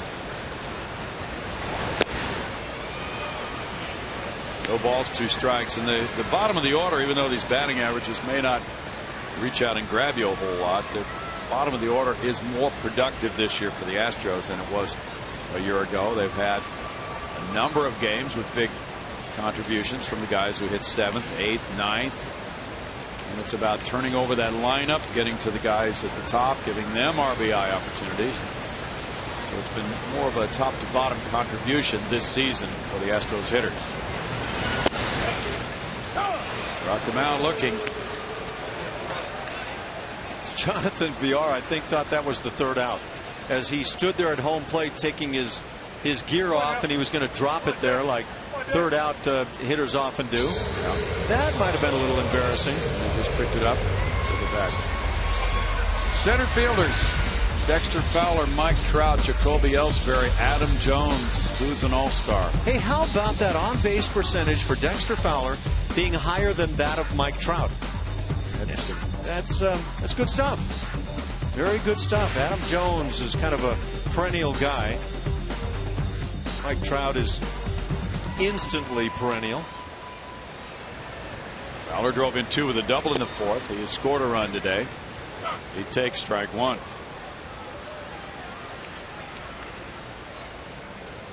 Yeah, that's a tough position to crack in terms of an all-star bid, but just getting mentioned as a guy who deserves consideration, I think that says you played at that level.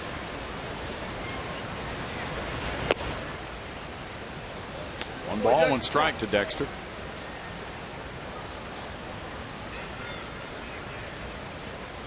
There were, of course, a lot of projections about what he would do, getting away from Coors Field for his home games this year. Numbers were not good on the road a year ago.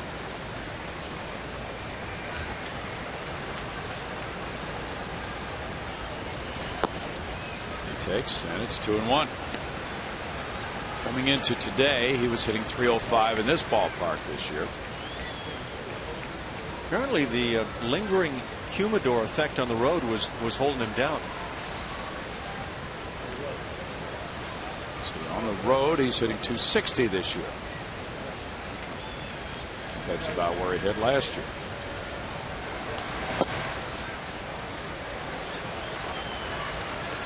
Less. Yeah, you have to go well down that chute for what he did on the road last year. How far down the chute do we need to go? I want to say in the 214 range. I'll take a little firmer look at where the numbers might have been. Yeah, here it is. It is 214 on the road. Hit .311 at Coors last year. And an .874 OPS at home, .678 on the road. And I'll grant, Brownie, that that 214 figure away from Coors last year had me concerned coming into this year. What have the Astros gotten? But what they've gotten is a guy who's played extremely well. Julie reports that Brandon Barnes hit an inside the park homer for the Rockies today. Good for Brandon. He's having a nice year. 3-2, 2 outs. Marwin takes off. It's in the air out to right center. And caught by Jennings. No runs, a hit, a man left. We go to the 9th. 7-3 Astros.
All is brought to you by AT&T, mobilizing your world. We go to the ninth here on a very warm day in Houston. It is 7-3. The Astros lead the Rays. There's some kind of a problem at the mound with Josh Fields. And he's being visited now by several people. Home plate umpire Laz Diaz is out there.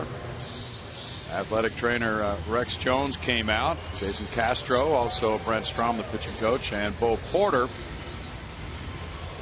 Evidently, there's some kind of a physical reason that Josh cannot pitch. Not too sure what's going on with that.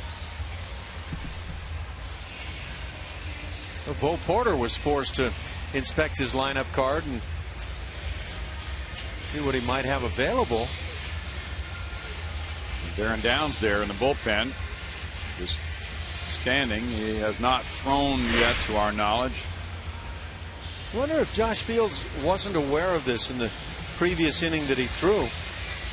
And if he was, wouldn't he have said something to the pitching coach, to the trainer, to somebody in the dugout to, just keep an eye on me? And anyway.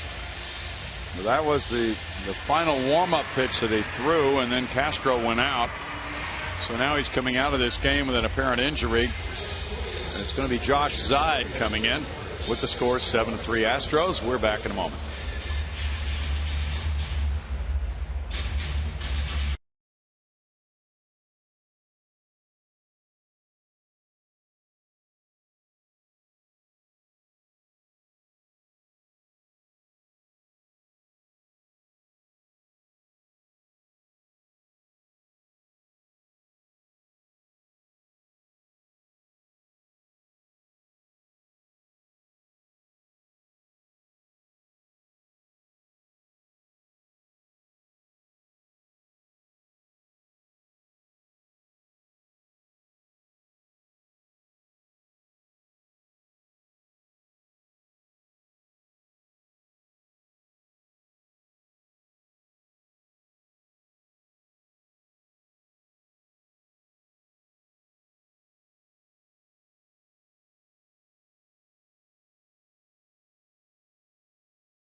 Exit after throwing 3 warm-up pitches. The first one got by Castro, and then he threw a couple more, and at that point turned his back. Castro went out.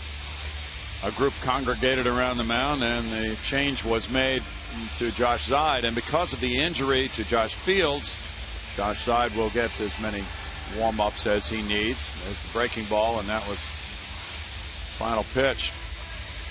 And Castro evidently knew something was up. Numbers 2 and 3 look pretty good. I'm hoping this is not arm related, because watching him throw, I didn't detect anything with the arm. I couldn't see any shortened stride or anything that might indicate a groin or a hamstring. But one way or another, he knows his body best, and that was all he could go. And he went 1/3 of an inning, allowing no hits, no runs, with no walks, no strikeouts, giving way now to Zeid, who just rejoined the ball club. And in 8 games, this is his 3rd stint with the big league club this year. He has no decisions, with an ERA of 3 for Josh Zeid. So if it turns out that Josh Fields needs to be DL'd, who gets called up? Does Mike Foltynevich's name insert into that list? I don't know. He's been a starter. And I don't know if you turn him suddenly into a guy that works in the bullpen. It's a fair question.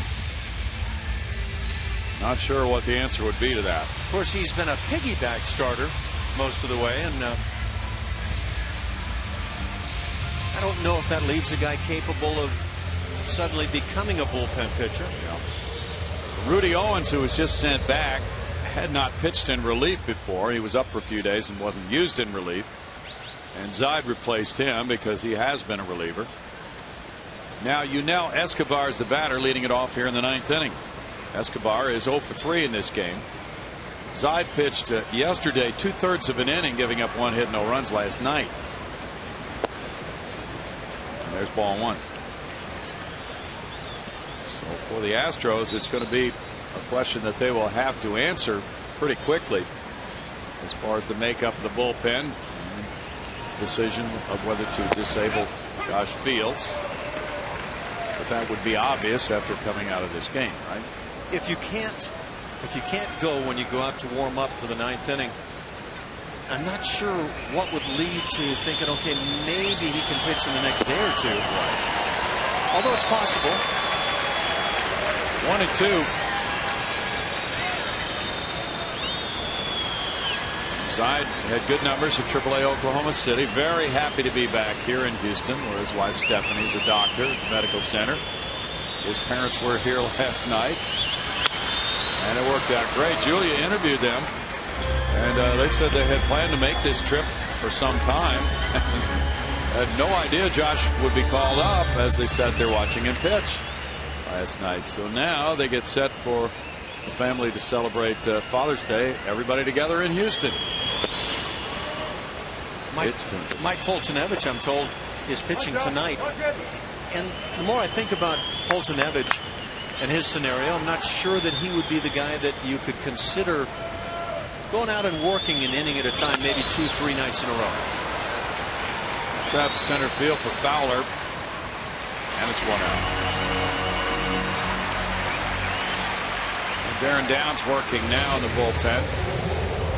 We'll check the 40-man roster because Foltynewicz is not on it, and that can be a factor. Needing to add a player to the 40-man sometimes prevents a move like that involving that player, depending on the makeup of the roster. Hannigan is 1 for 3,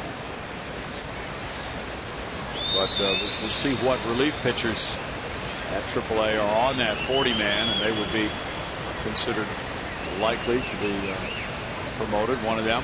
I'll tell you who's been pitching well along with Foltynewicz is Nick Tropiano. Yeah. 66 innings, just 46 hits allowed in the PCL. That's great work. Is Jake Buchanan on the 40-man roster? Well, on the 40. I don't believe so. All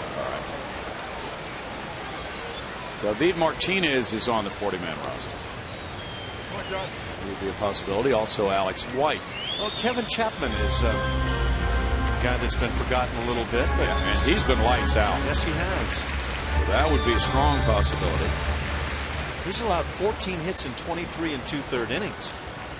Well, if he came up, that would give the Astros 3 southpaw relievers, which is never a bad thing. I mean, I don't get the thing about lefties can't face a right-hand hitter pinched between 2 lefties in an inning. Just me. No, agreed.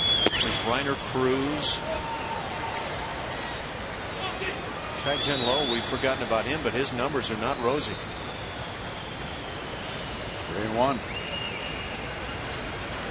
Oh, that's right. Reiner is gone now. Chai-Jen's off the roster, too. There's Dominguez turning and throwing. 2 out. Are there 40 on the roster, or are there 39? I believe it's full.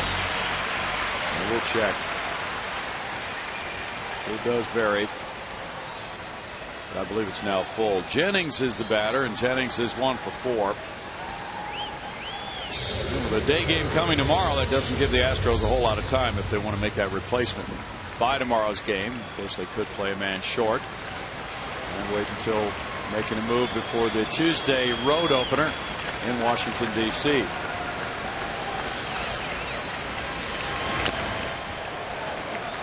That's foul, and it's strike 1. It wouldn't preclude the Astros from promoting a starting pitcher and using him in the bullpen, but that would be probably unlikely.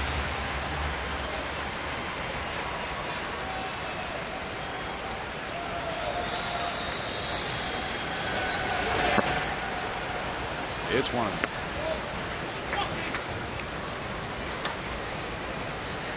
not a bad thing to suddenly take a look at the numbers of the pitchers at AAA and see what they've been doing.